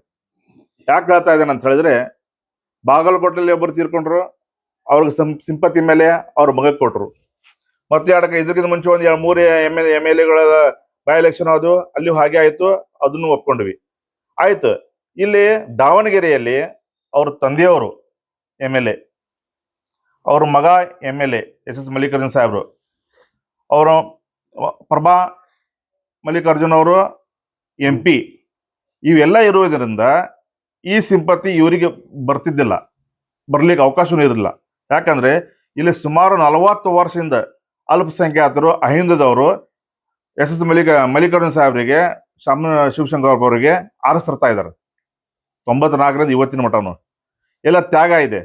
ಇದು ನಾವು ಸಮಾಜ ಪರವಾಗಿ ಕೇಳ್ತಾ ಇಲ್ಲ, ಇದು ಸೀಟ್ ಕೇಳ್ತಾ ಇರೋದು. ಯಾಕಂದ್ರೆ ನಾವು ಕಾರ್ಯಕರ್ತರು, ಕಾಂಗ್ರೆಸ್ ಪಕ್ಷದ ನಾವು ಕಾರ್ಯಕರ್ತರು, ನಾವು ದುಡಿದಿದ್ದೀವಿ, ಸುಮಾರು 40 ವರ್ಷ ನಮ್ಮ ಹಿರಿಯರು ದುಡಿದಿದ್ದಾರೆ. ಯಾರಿಗೋ ಒಬ್ಬ ಒಂದು ಸೀಟ್ ಕೊಡಿ ಅಂತ ನಾವು ಹೇಳಿದ್ವಿ. ಕೆಲವೊಬ್ಬರು ಅಂದ್ರು ಒಬ್ಬರೇ ಹೆಸರು ಕೊಟ್ಟಿದ್ರು, ಅದಕ್ಕೆ ನಾವು ಪರಿಗಣಿಸಿ ಆಗ್ಲಿಲ್ಲ ಅಂತೇಳಿ. ಇಲ್ಲ ಸ್ವಾಮಿ, ತಮ್ಗೆ ತಪ್ಪು ಕಲ್ಪನೆ ಇದೆ, ತಾವು ಸರಿಯಾಗಿ ಕೇಳಿಕ್ಕೆ ಬಹುಶಃ 5ರಿಂದ 6 ಜನ ಹೆಸರನ್ನು ಅಲ್ಲಿ ಪ್ರಸ್ತಾಪ ಮಾಡಿದ್ವಿ. ಅಲ್ಲಿ ನಾವು ಏನಾದ್ರು ಅದು ಖರೀಜ್ ಆಯ್ತು, ಒಪ್ಕೊಂಡ್ವಿ. ನಂತರ ಎಸ್ ಮಲ್ಲಿಕಾರ್ಜುನ್ ಅವ್ರ ಮಗನಿಗೆ ಸೀಟ್ ಸಿಕ್ತು, ಅವ್ರು ತಗೊಂಡು ಬಂದ್ರು. ಈಗ ಜಬ್ಬಾರ್ ಅವರು ದುಡ್ದಿಲ್ಲ, ನಸರ್ ಅಹಮದ್ ಅವರು ದುಡ್ದಿಲ್ಲ, ಅಲ್ಲಿ ಏನೋ ಒಂದು ಗೊಂದಲ ಮಾಡಿದಾರ ಅಂತ ಹೇಳಿ ಅವ್ರ ಮೇಲೆ ಅಪರಾಧ ಹೊರದು ಅವ್ರಿಗೆ ಪಕ್ಷದಿಂದ ಉಚ್ಚಾಟನೆ ಮಾಡಿದಿರಿ. ಸಾಹೇಬ್ರ, ನಾವು ತಮಗೆ ಕೇಳಲಕ್ಕೆ ಇಚ್ಛೆ ಪಡ್ತೇನೆ. ನಾನು ಒಬ್ಬ ಕಾಂಗ್ರೆಸ್ ಕಾರ್ಯಕರ್ತ, ಕಾಂಗ್ರೆಸ್ ಮುಖಂಡ. ನಾನು ಏನ್ ಹೇಳಕ್ ಇಚ್ಛೆ ಪಡ್ತೇನೆ, ಚುನಾವಣೆ ಸೀಟ್ ಡಿಕ್ಲೇರ್ ಆಗೋಕ್ಕಿಂತ ಮುಂಚಿತವಾಗಿ ಅವ್ರ ಮಗ ಸಮರ್ಥ್ ಹೋಗಿ ಬಿ ಫಾರ್ಮ್ ತುಂಬಿದ್ದಾರೆ. ಇದು ಎಷ್ಟರ ಮಟ್ಟಿಗೆ ಸರಿ? ಇವ್ರಿಗೆ ಇದು ಅನ್ವಯ ಆಗುದಿಲ್ಲ. ಬರೀ ಇದೇ ಕಾರ್ಯಕರ್ತರಿಗೆ ಅನ್ವಯ ಆಗುತ್ತೋ, ಇವ್ರ ಅನ್ವಯ ಆಗುದಿಲ್ವಾ? ಇದೊಂದು ನಮ್ಮ ಪ್ರಶ್ನೆ. ಮತ್ತೊಂದು, ನಿಮ್ಮ ಜೆಂಟಲ್ಮ್ಯಾನ್ ಮನುಷ್ಯ ಅವ MLA ಯಾರು, ರಿಜ್ವಾನ್ ಅರ್ಷದ್ ಅವರು. ಅವ್ರೇನು ಹೇಳ್ತಾರ, ಈ ಮೀಟಿಂಗ್ನಲ್ಲಿ ನಾವು ತಗೊಳ್ಳುವಾಗ ಸ್ವಲ್ಪ ನಾವು ತಪ್ಪಿದೀವಿ, ಎಲ್ಲೇ ಒಂದ್ ಕಡೆ ನಮ್ದು ಹಿನ್ನಡೆ ಆಗಿದೆ. ಅಂದ್ರೆ ನಿಮ್ ಹಿನ್ನಡೆ ಎಲ್ಲಿ ಆಗಿದೆ ಅಂತ ಹೇಳಿದ್ರ ಅಂದ್ರೆ, ನಾವು ಹೇಳಕ್ ಇಚ್ಛೆ ಪಡ್ತೀನಿ. ಇವತ್ತು ಒಬ್ಬ ಸಣ್ಣ ಕಾರ್ಯಕರ್ತನಾಗಿ ನೀವು ಮೊದಲೇ ದಾವಣಗೆರೆ ದಕ್ಷಿಣದ ಕಾರ್ಯಕರ್ತರಿಗೆ, ಬೂತ್ ಲೀಡರ್ಸ್ಗೆ, ಅಲ್ಲಿ ಲೀಡರ್ಸ್ಗೆ ಕರ್ಕೊಂಡು ಬಂದು ಅಲ್ಲಿ ಉಲ್ಮಾಗಳಿಗೆ ಕರೆದುಕೊಂಡು ಒಂದು ಗುಪ್ತವಾಗಿ ಮೀಟಿಂಗ್ ಮಾಡಿ ಚರ್ಚೆ ಮಾಡಲಿಲ್ಲ. ಸಡನ್ ಆಗಿ ನೀವು ಡಿಸಿಷನ್ ಮಾಡಿದ್ರಿ. ಈ ಡಿಸಿಷನ್ ನಿಮ್ಗೆ ಹಿನ್ನಡೆ ಮಾಡಿತ್ತು. ನಂತರ ತಾವು ಪ್ರಚಾರಕ್ಕೆ ಬಂದ್ರಿ, ಪ್ರಚಾರನೂ ಮಾಡಿದ್ರಿ. ಪ್ರಚಾರ ಮಾಡುವಾಗ ಏನಂದ್ರಿ, ನೀವು ಬೇರೆ ಬೇರೆ ಪಕ್ಷಗಳು ನಿಂತಿದ್ದಾರೆ, ಅವ್ರವ್ರ ವೈಯಕ್ತಿಕ ವಿಚಾರ ಅದ. ನಮ್ಮ ಪಕ್ಷದಲ್ಲಿ ನಾವು ಇದ್ದವ್ರನ್ನ ಕಾರ್ಯಕರ್ತನ ನಾವು ಹಿಂತಕೊಂಡ್ವಿ, ಸರ್ದವ್ರು ಸರ್ದ್ರಿ. ಯಾರು ಸರ್ಲಿಲ್ಲ, ನಾವೇನ್ ಮಾಡ್ಲಿಕ್ಕೆ ಬರುದಿಲ್ಲ. ಅದಕ್ಕೆ ಅವ್ರವ್ನ ಕಾಲ್ ಬೀಳ್ಬೇಕಾ? ಸಾದಿಕ್ ಪೈಲ್ ಅವ್ರಿಗೆ ರಿಕ್ವೆಸ್ಟ್ ಮಾಡಿದ್ವಿ, ಅವ್ರು ಹಿಂಸರ್ದ್ರು. ಉಳುಕಿದವ್ರು ಹೆಂಗ್ ಹಿಂಸರ್ಲಿಕ್ಕೆ ಬರ್ತಿದ್ವಿ? SDPI ಅವ್ರೊಂದು ಪಕ್ಷ ಅದು, ಅವ್ರು ನಾವು ಹಿಂಸರ್ಲಿಕ್ಕೆ ಹೇಳಕ್ ಬರುದಿಲ್ಲ. ತದನಂತರ ನಾವು ಅಲ್ಲಿ ಪ್ರಮಾಣಿತವಾಗಿ ಅಲ್ಲಿ ಗ್ರೌಂಡ್ ರಿಪೋರ್ಟ್ ತಗೊಂಡುಕೊಂಡು ಅವ್ರಿಗೆಲ್ಲರಿಗೂ ನಾವು ಮಲ್ಲಿಕಾರ್ಜುನ ಸಮರ್ಥಕ ಸಪೋರ್ಟ್ ಮಾಡಲೇಬೇಕು, ಸಮರ್ಥಕ ಆರ್ಸ್ ತರಲೇಬೇಕು ಅಂತ ಹೇಳಿದ್ವಿ. ಆದ್ರೆ ತಾವು ಏನ್ ಮಾಡಿದ್ರಿ, ಆ ಸಭೆಯಲ್ಲಿ ಕಮ್ಯುನಲ್ ಪಾರ್ಟಿಗಳು ನಿಂತಿದಾವ, BJPಗೆ ತರಲಿಕ್ಕೆ ನಿಂತಿದಾವ, BJPಗೆ ಆರ್ಸ್ ತರಿಸ್ತಾ ಇದ್ದೀರಿ ನೀವು ಅಂತ ಹೇಳಿ ಸಮಾಜಕ್ಕೆ ಒಂದು ಕೆಟ್ಟ ಸಂದೇಶವನ್ನು ನೀವು ಹೇಳಿದ್ರಿ. ಅಂದ್ರೆ ಸಮಾಜ ಹೆದರಿ ಕುಂತಿಲ್ಲ, ಇಲ್ಲಿ ಉಲ್ಮಾಗಳು ಹೆದರಿ ಕುಂತಿಲ್ಲ. ನಾವು ಹೆದರಿ ಇಲ್ಲಿ ಜೀವನ ಮಾಡ್ತಿದ್ದಿಲ್ಲ. ನಾವು ಇಲ್ಲಿ ನಮ್ಮನ್ನು ತ್ಯಾಗವನ್ನು ಕೊಟ್ಟಿದ್ದೀವಿ. ನಮ್ಮ ಉಲ್ಮಾಗಳು ತಮ್ಮ ರಕ್ತವನ್ನು ಕೊಟ್ಟು ಈ ದೇಶವನ್ನು ಸ್ವಾತಂತ್ರ್ಯ ಮಾಡಲಿಕ್ಕೆ ನಾವು ಮುಂದೆ ನಿಂತು ಹೋರಾಟ ಮಾಡಿದೀವಿ. ನಾವು ಎದೆಯಲ್ಲಿ ಗುಂಡು ತಿಂದವರು. ಅರ್ಷದ್ ಅವರೇ, ನಾನು ನಿಮ್ಗೆ ಹೇಳ್ತಾ ಇದ್ದೇನೆ, ಯು ಆರ್ ಜೆಂಟಲ್ಮ್ಯಾನ್. ನೀವು ಅರ್ಥ ಮಾಡ್ಕೋಬೇಕು. ಅದಕ್ಕೆ ನಾವು ಎದೆ ಮೇಲೆ ಗುಂಡು ತಿಂದು ಈ ದೇಶವನ್ನು ಸ್ವತಂತ್ರ ಮಾಡಿ ಈ ದೇಶದ ಪ್ರಜೆಗಳು. ನೀವು ಇವ್ರು ಮಾಡ್ತಾರೆ, ಈ ಪಕ್ಷ ಮಾಡ್ತದೆ, ಈ ಪಕ್ಷ ಆದ್ ಮಾಡೋದು, ಈ ಮಾಡೋದು, ನಮ್ಗೆ ಏನು ಹೇಳಕ್ ಬೇಕಾಗಿಲ್ಲ. ಹಿಜಾಬ್ದಾರಿ ನೀವು ಮಾತಾಡ್ಲಿಲ್ಲ, ಸುಮ್ಕುಂತ್ರಿ. ಝಟ್ಕಾ ಕಟನಲ್ಲಿ ಮಾತಾಡ್ಲಿಲ್ಲ, ಹಲಾಲದಲ್ಲಿ ಮಾತಾಡ್ಲಿಲ್ಲ. ನಂತರ ಶಾಲೆಯಲ್ಲಿ ಹೋಗುವ ಟೀಚರ್ಸ್ಗಳಿಗೆ ಬುರ್ಕಾ ತೆಗೆದು ಅರ್ಬಿ ಅಲ್ಲಿ ಹೊರ ತೆಗೆದು ಬಾ ಅಂತ ಹೇಳಿ ಕೆಲವೊಂದು BJP ಮುಖಂಡರು ಮಾತಾಡಿದ ಅವ್ರ ವಿರೋಧವಾಗಿ ನೀವು ಮಾತಾಡ್ಲಿಕ್ಕೆ ಮುಂದೆ ಬರ್ಲಿಲ್ಲ. ಏನ್ ಭಯ ನಿಮ್ಗೆ MLA ಮಾಡಿ ಪಕ್ಷದಿದ್ದೀರಿ ಅಂತ ಹೇಳ್ತೀರಿ ನೀವು ಸುಮಾರು ಅಂದ್ರ ನಿಮ್ಗೆ ಏನ್ ಭಯ? ಸರಿಯಾಗಿ ಬಂದು ಮಾತಾಡಲ್ಲ. ನೀವೇನು ಮಾತು ಕೊಟ್ಟಿದ್ರಿ ಚುನಾವಣೆ ಬರೋಕ್ಕಿಂತ ಮುಂಚಿತವಾಗಿ? ನಾವು 4% ರಿಸರ್ವೇಶನ್ ಇದೆಯಲ್ಲ, ನಮ್ಮ ಸರ್ಕಾರ ಬಂದ ತಗೊಂಡೇ ನಾವು ಕ್ಯಾಬಿನೆಟ್ ನಲ್ಲಿ ಇಟ್ಟು ಪಾಸ್ ಮಾಡ್ತೀನಿ ಅಂತ ಹೇಳಿದ್ರಿ. ಯಾವಾಗ ಮಾಡಿದ್ರಿಪ್ಪ? ಮಾಡಿದಾರ? ಅದು ಕ್ಲಿಯರ್ ಆಗಿದೆಯಾ? ಸರ್ಟಿಫಿಕೇಟ್ ಕೊಡ್ರಿ. 3 ವರ್ಷ ಆಯ್ತು ಇವತ್ತಿಗೆ. ಮತ್ತೊಬ್ಬ MLAಗೆ ನಾನು ಬೆಟ್ ಆಗಿದ್ದೆ, ಅದು ಬೆಳಗಾವಿ ಅಧಿವೇಶನ ಹೋಗುವಾಗ. ಅವ್ರ ಹೆಸರು ಹೇಳಕ್ ಇಚ್ಛೆ ಪಡೋದಿಲ್ಲ. ಅವ್ರ ಏನಂತಾರ ಗೊತ್ತಾ, 4% ಏನಾಯ್ತು ಇನ್ನೂ ಸಮಯ ತಗೋರಿ ಮಾತಾಡೋಣ ಅಂತಾರ. ಅಂದ್ರ ನೀವು ನಿಮ್ಮ ಕ್ಷೇತ್ರ ನಿಮ್ಮ ಕುರ್ಚಿಗಾಕ ಇದ್ರ ನೀವು ಪಕ್ಷದಲ್ಲಿ ಇರ್ಲಿಕ್ಕೆ ಹೋಗ್ಬೇಡ್ರಿ. ದಯವಿಟ್ಟು ನೀವು ಪಕ್ಷಕ್ಕೆ ಇಮಿಡಿಯೇಟ್ಲಿ ರಿಸೈನ್ ಕೊಟ್ಟು ಹೊರಗೆ ಹೋಗ್ಬೇಡ್ರಿ. ನಿಮಗೆ ಪಕ್ಷಕ್ಕೆ ಅವಶ್ಯಕತೆ ಇಲ್ಲ. ಯಾಕಂದ್ರೆ ಪಕ್ಷದ ಪಾಲಿಸಿ ಏನಿದೆ ಅನ್ನೋದು ನಿಮ್ಗೆ ಗೊತ್ತಿಲ್ಲ. ಹೈಕಮಾಂಡ್ ಏನ್ ನಿರ್ಧಾರ ಮಾಡ್ತಾರ ನಿಮ್ಗೆ ಗೊತ್ತಿಲ್ಲ. ನಿಮ್ಮ ಒಳ ಜಗಳ ನಿಂತ್ರ ಸಮಾಜಕ್ಕೆ ಧಕ್ಕೆ ಆಗ್ತಾ ಇದೆ, ಸಮಾಜಕ್ಕೆ ಕೂಡದ್ ಬರ್ತಾ ಇದೆ, ಸಮಾಜ ಕುತ್ತಿಗೆ ತರ್ತಾ ಇದ್ದೀರಿ ನೀವು. ನಮ್ಮ ಉಲ್ಮಾಗಳಿಗೆ ಮರ್ಯಾದೆ ತೆಗೆಯುವಾಗ ಆಗಿದ್ರ ಅವಾಗ ನೀವು ಎಲ್ಲರೂ ರಿಸೈನ್ ಕೊಟ್ಟು ಹೊರಗೆ ಹೋಗ್ಬೇಕಿತ್ತು. ಉಲ್ಮಾಗಳ ಏನ್ ಕೆಲಸ? ಉಲ್ಮಾಗಳು ಯಾವತ್ತು ರಾಜಕೀಯ ಬರೋದಿಲ್ಲ, ರಾಜಕೀಯ ಕೆಲಸನೂ ಬರೋದಿಲ್ಲ. ಅವ್ರ ಕೆಲಸ ಏನಂದ್ರೆ ಸಮಾಜ ಕಟ್ಟಬೇಕು, ಸಮಾಜ ಹೇಗೆ ತಿಳಿದುಕೊಂಡು ಹೋಗ್ಬೇಕು. ಸರ್ಕಾರಗಳು ಸರಿಯಾಗಿ ನಡ್ಕೊಳ್ಳಲಿಲ್ಲ ಅಂದ್ರೆ ಅವ್ರ ಬೀದಿ ಮೇಲೆ ಬಂದ್ರೆ ನಿಮ್ ಸರ್ಕಾರ ಉಳಿಗಾಲಿಲ್ಲ. ಇದು ಮುಸ್ಲಿಂ ಉಲ್ಮಾಗಳಾಗಿರ್ಲಿ, ದಲಿತ ಸ್ವಾಮೀಜಿಗಳಾಗಿರ್ಲಿ, ನಮ್ಮ ಬುದ್ಧಿಜೀವಿಗಳಾಗಿರ್ಲಿ, ಯಾವತ್ತು ನಾವು ಹೊರಗೆ ಬರೋದಿಲ್ಲ. ಅವರು ಅವ್ರು ಎದಕ್ಕೆ ಹೊರಗೆ ಬಂದ್ರು? ನೀವು ಕರೆದಾಗ ಅವ್ರು ಬಂದ್ರು. ಇದು ನಮ್ ದೊಡ್ಡ ತಪ್ಪಾಗಿದೆ. ಇಲ್ಲಿ ನೀವು ಹಿಂದುಗಡೆ ಆಗಿದ್ದು ನೀವು ಮಾಡಿದ ತಪ್ಪಿಗಿದು, ನಾವು ಮಾಡಿದ ತಪ್ಪಿಗೆಲ್ಲ. ಆದರೆ ದಾವಣಗೆರೆಯಲ್ಲಿ ದೊಡ್ಡ ತಪ್ಪಾಗಿದ್ದು ಯುವಕರಲ್ಲಿ ಮತ್ತು ಉಲ್ಮಾಗಳಲ್ಲಿ ಸಾರ್ವಜನಿಕರಿಗೆ ಆಕ್ರೋಶ ಎಲ್ಲಿ ಉಂಟಾಯಿತು ಅಂದ್ರೆ ಉಲ್ಮಾಗಳಿಗೆ ಮಾತನಾಡಿದ್ದು, ಮುಸ್ಲಿಂ ಪಾರ್ಟಿ ಅಲ್ಲ ಇದು, ಈ ಉಲ್ಮಾಗಳು ನಮ್ಗೆ ಅಂಡರ್ ಎಸ್ಟಿಮೇಟ್ ಮಾಡ್ಲಿಕ್ಕೆ ಹೋಗ್ಬೇಡ್ರಿ ಅಂತ ಹೇಳಿ ಯಾರಂದ್ರು? ರಣಜಿತ್ ಸಿಂಗ್ ಸುರ್ಜೇವಾಲಾ ಹೇಳಿದ್ರು. ಆದ್ರೆ ನಾವು ಯಾವತ್ತೂ ಹೇಳಿಲ್ಲ. ಸ್ವಾತಂತ್ರ್ಯ ಆದಾಗ ಇವತ್ತಿನ ಮಠ Muslim party, Congress party, Muslim party ಯಾವತ್ತೂ ಹೇಳಿಲ್ಲ ನಾವು. ಯಾವ್ದಕ್ಕೆ ಹೇಳಿಲ್ಲ ಅಂದ್ರೆ ಇದು ಎಲ್ಲರ ಸಮಾಜಕ್ಕೆ ತೆಗೆದುಕೊಂಡು ಹೋಗೋ ಪಾರ್ಟಿ, ಅಹಿಂದ ಪಾರ್ಟಿ. ಇವರೆಲ್ಲರೂ ಕರ್ಕೊಂಡು ಹೋಗ್ತಾರೆ, ಶಾಂತವಾದ ಪೀಸ್ ಆಗಿ ನಮ್ಮ ದೇಶ ಇರ್ತೈತಿ, ನಮ್ಮ ರಾಜ್ಯ ಇರ್ತೈತಿ ಅಂತ ಹೇಳಿ ನಾವು ಕಾಂಗ್ರೆಸ್ಗೆ ಮತ ಕೊಟ್ಟು ಕಾಂಗ್ರೆಸ್ ಕಾರ್ಯಕರ್ತರಾಗಿ ಕಾಂಗ್ರೆಸ್ ದುಡ್ದಿದ್ದೀವಿ. ಏನ್ ತಪ್ಪು ಮಾಡಿದೀವಿ? MLA ಆದ್ರೆ ಅವ್ರಿಗೆ ನೀವು ನಿಗಮ ಕೊಡ್ತೀರಿ, MLC ಅವ್ರ ಕೊಡ್ತೀರಿ. ಈ ಸಮಾಜಕ್ಕೆ ಏನ್ ಕೊಡಾರ ನೀವು? ಹಂಗಿದ್ರೆ ನಾವು 30 ಸೀಟ್ ಕೊಟ್ಟಿದ್ವಿ, 23ರಲ್ಲಿ ಕೇಳಿದ್ವಿ, 16 ಸೀಟ್ ಕೊಟ್ರಿ. ಅಲ್ಲಿಯೂ ನಮ್ಮ ಹಿನ್ನಡೆ ಆಯ್ತು. ನಿಗಮದಲ್ಲಿ ಕೊಡ್ತೀನಿ. ಯಾವಾಗ ನಾವು ಹಿಂಗ್ ಎದ್ದು ಕೊಟ್ಟಾಗ ಅವಾಗ ನಿಗಮ ಮಾಡ್ತೇವೆ ಅಂದ್ರೆ ಮುಂಚಿತವಾಗಿ ನೀವು ಮಾಡ್ಬೇಕಲ್ಲ, ಯಾರು ಕಾರ್ಯಕರ್ತರ ಅಂತ ಹೇಳಿ. ಅದನ್ನು ಮಾಡ್ತಾ ಇಲ್ಲ. ಧಾರವಾಡಗೆ MLC ಮಾಡ್ತೀನಿ ಅಂದ್ರಿ, ಸುಮಾರು ವರ್ಷದಿಂದ ಪೆಂಡಿಂಗ್ ಬಿತ್ತು. ಬೇರೆ ಸಮಾಜದಾಗ 2 ಸೀಟ್ ಕೊಟ್ರಿ, ಸಮಾಜ ಹೆಸರು ತಗೊಳ ಹೋದಲ್ಲ. ಅಲ್ಲಿ MLA ಅದಾರ, ಮನೆ MLC ಮಾಡಿದಾರ. ಪ್ರತಿಯೊಂದು ವಿಷಯದಲ್ಲಿ ಹಿಂತಿರ್ತಾ ಇದೀವಿ. ಆದ್ರೆ ವಿಶೇಷವಾಗಿ ಯುವಕರನ್ನ ಕಡೆಗಣಿಸಿ ಮಾಡ್ತಾ ಇದ್ರಿ. ಅಂದ್ರೆ ನಾವು ಸಮಾಜದಲ್ಲಿ ಸೇವೆ ಮಾಡ್ಲಿಕ್ಕೆ ಬಂದಿವಿ ಸ್ವಾಮಿ. ನಮ್ದು ಆಸೆ ಆಕಾಂಕ್ಷೆಗಳು ಇರ್ತಾವ. ಸಮಾಜದ ಜನ ಕೇಳ್ತಾರೆ, ನೀವು ಇಷ್ಟಿಲ್ಲ ಪಕ್ಷ ದುಡಿತಾ ಇದೀರಿ, ಮಾಡ್ತಾರೆ, ನಿಮ್ಗೆ ಏನ್ ಮಾಡಿಲ್ಲ ಇನ್ನೂ ಮಾಡ, ನಿಮ್ಗೆ ಏನ್ ಮಾಡಿಲ್ಲ ಇನ್ನೂ ಮಾಡ ಅಂದ್ರೆ ಅದು ಅರ್ಥ ಏನು?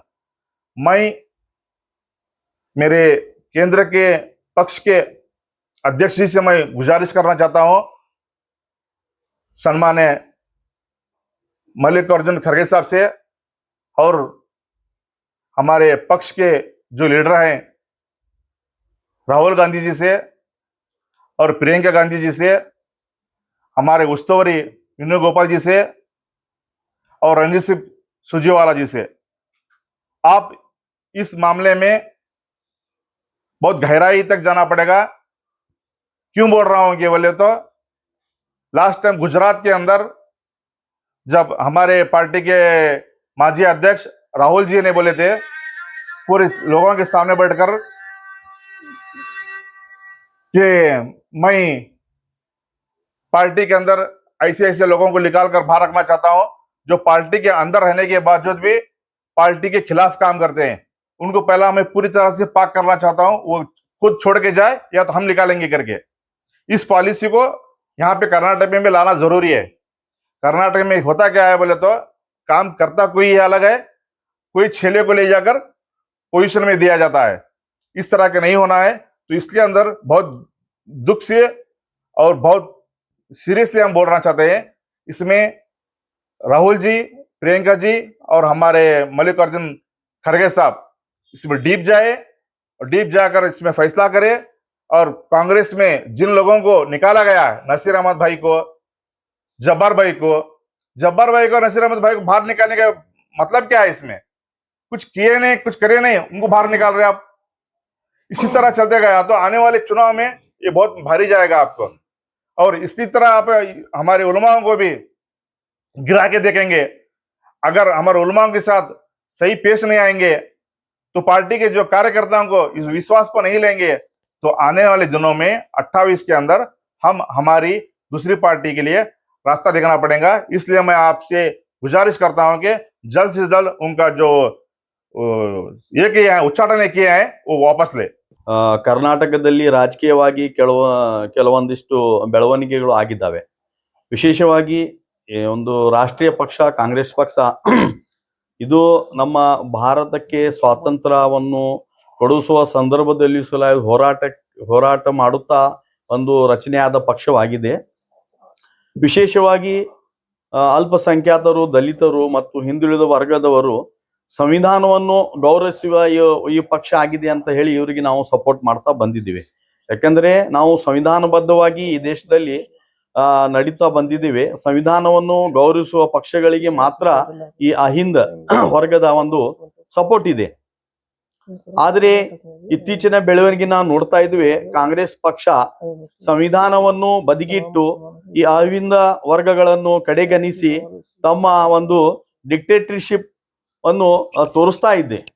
ದಾವಣಗೆರೆಯ ಇಲೆಕ್ಷನ್ದ ಸಂದರ್ಭದಲ್ಲಿ ನಾವು ನೋಡಿದ್ದೇವೆ, ಅಲ್ಲಿ ಅಲ್ಪಸಂಖ್ಯಾತರು ಬಹುಸಂಖ್ಯಾತರಿದ್ದರು. ಅವರ ವೋಟಿಂಗ್ ಪರ್ಸೆಂಟೇಜ್ ಅಲ್ಲಿ ಸುಮಾರು 80,000 ಇದ್ದರೂ ಸಹ ಅವರನ್ನು ಕಡೆಗಣಿಸಿ ಒಂದು ಪಕ್ಷಕ್ಕೆ ಅಥವಾ ಒಂದು ಫ್ಯಾಮಿಲಿಗೆ, ಅಂದರೆ ಒಂದು ಸಮುದಾಯವನ್ನು ಅವರು ಕಡೆಗಣಿಸಿ ಒಂದು ಕುಟುಂಬಕ್ಕೆ ಮಣೆ ಹಾಕಿದ್ದಾರೆ ಅಲ್ಲಿ.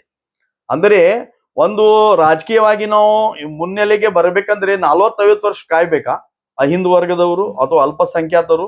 ಇದು ಎಲ್ಲಿ ನ್ಯಾಯ?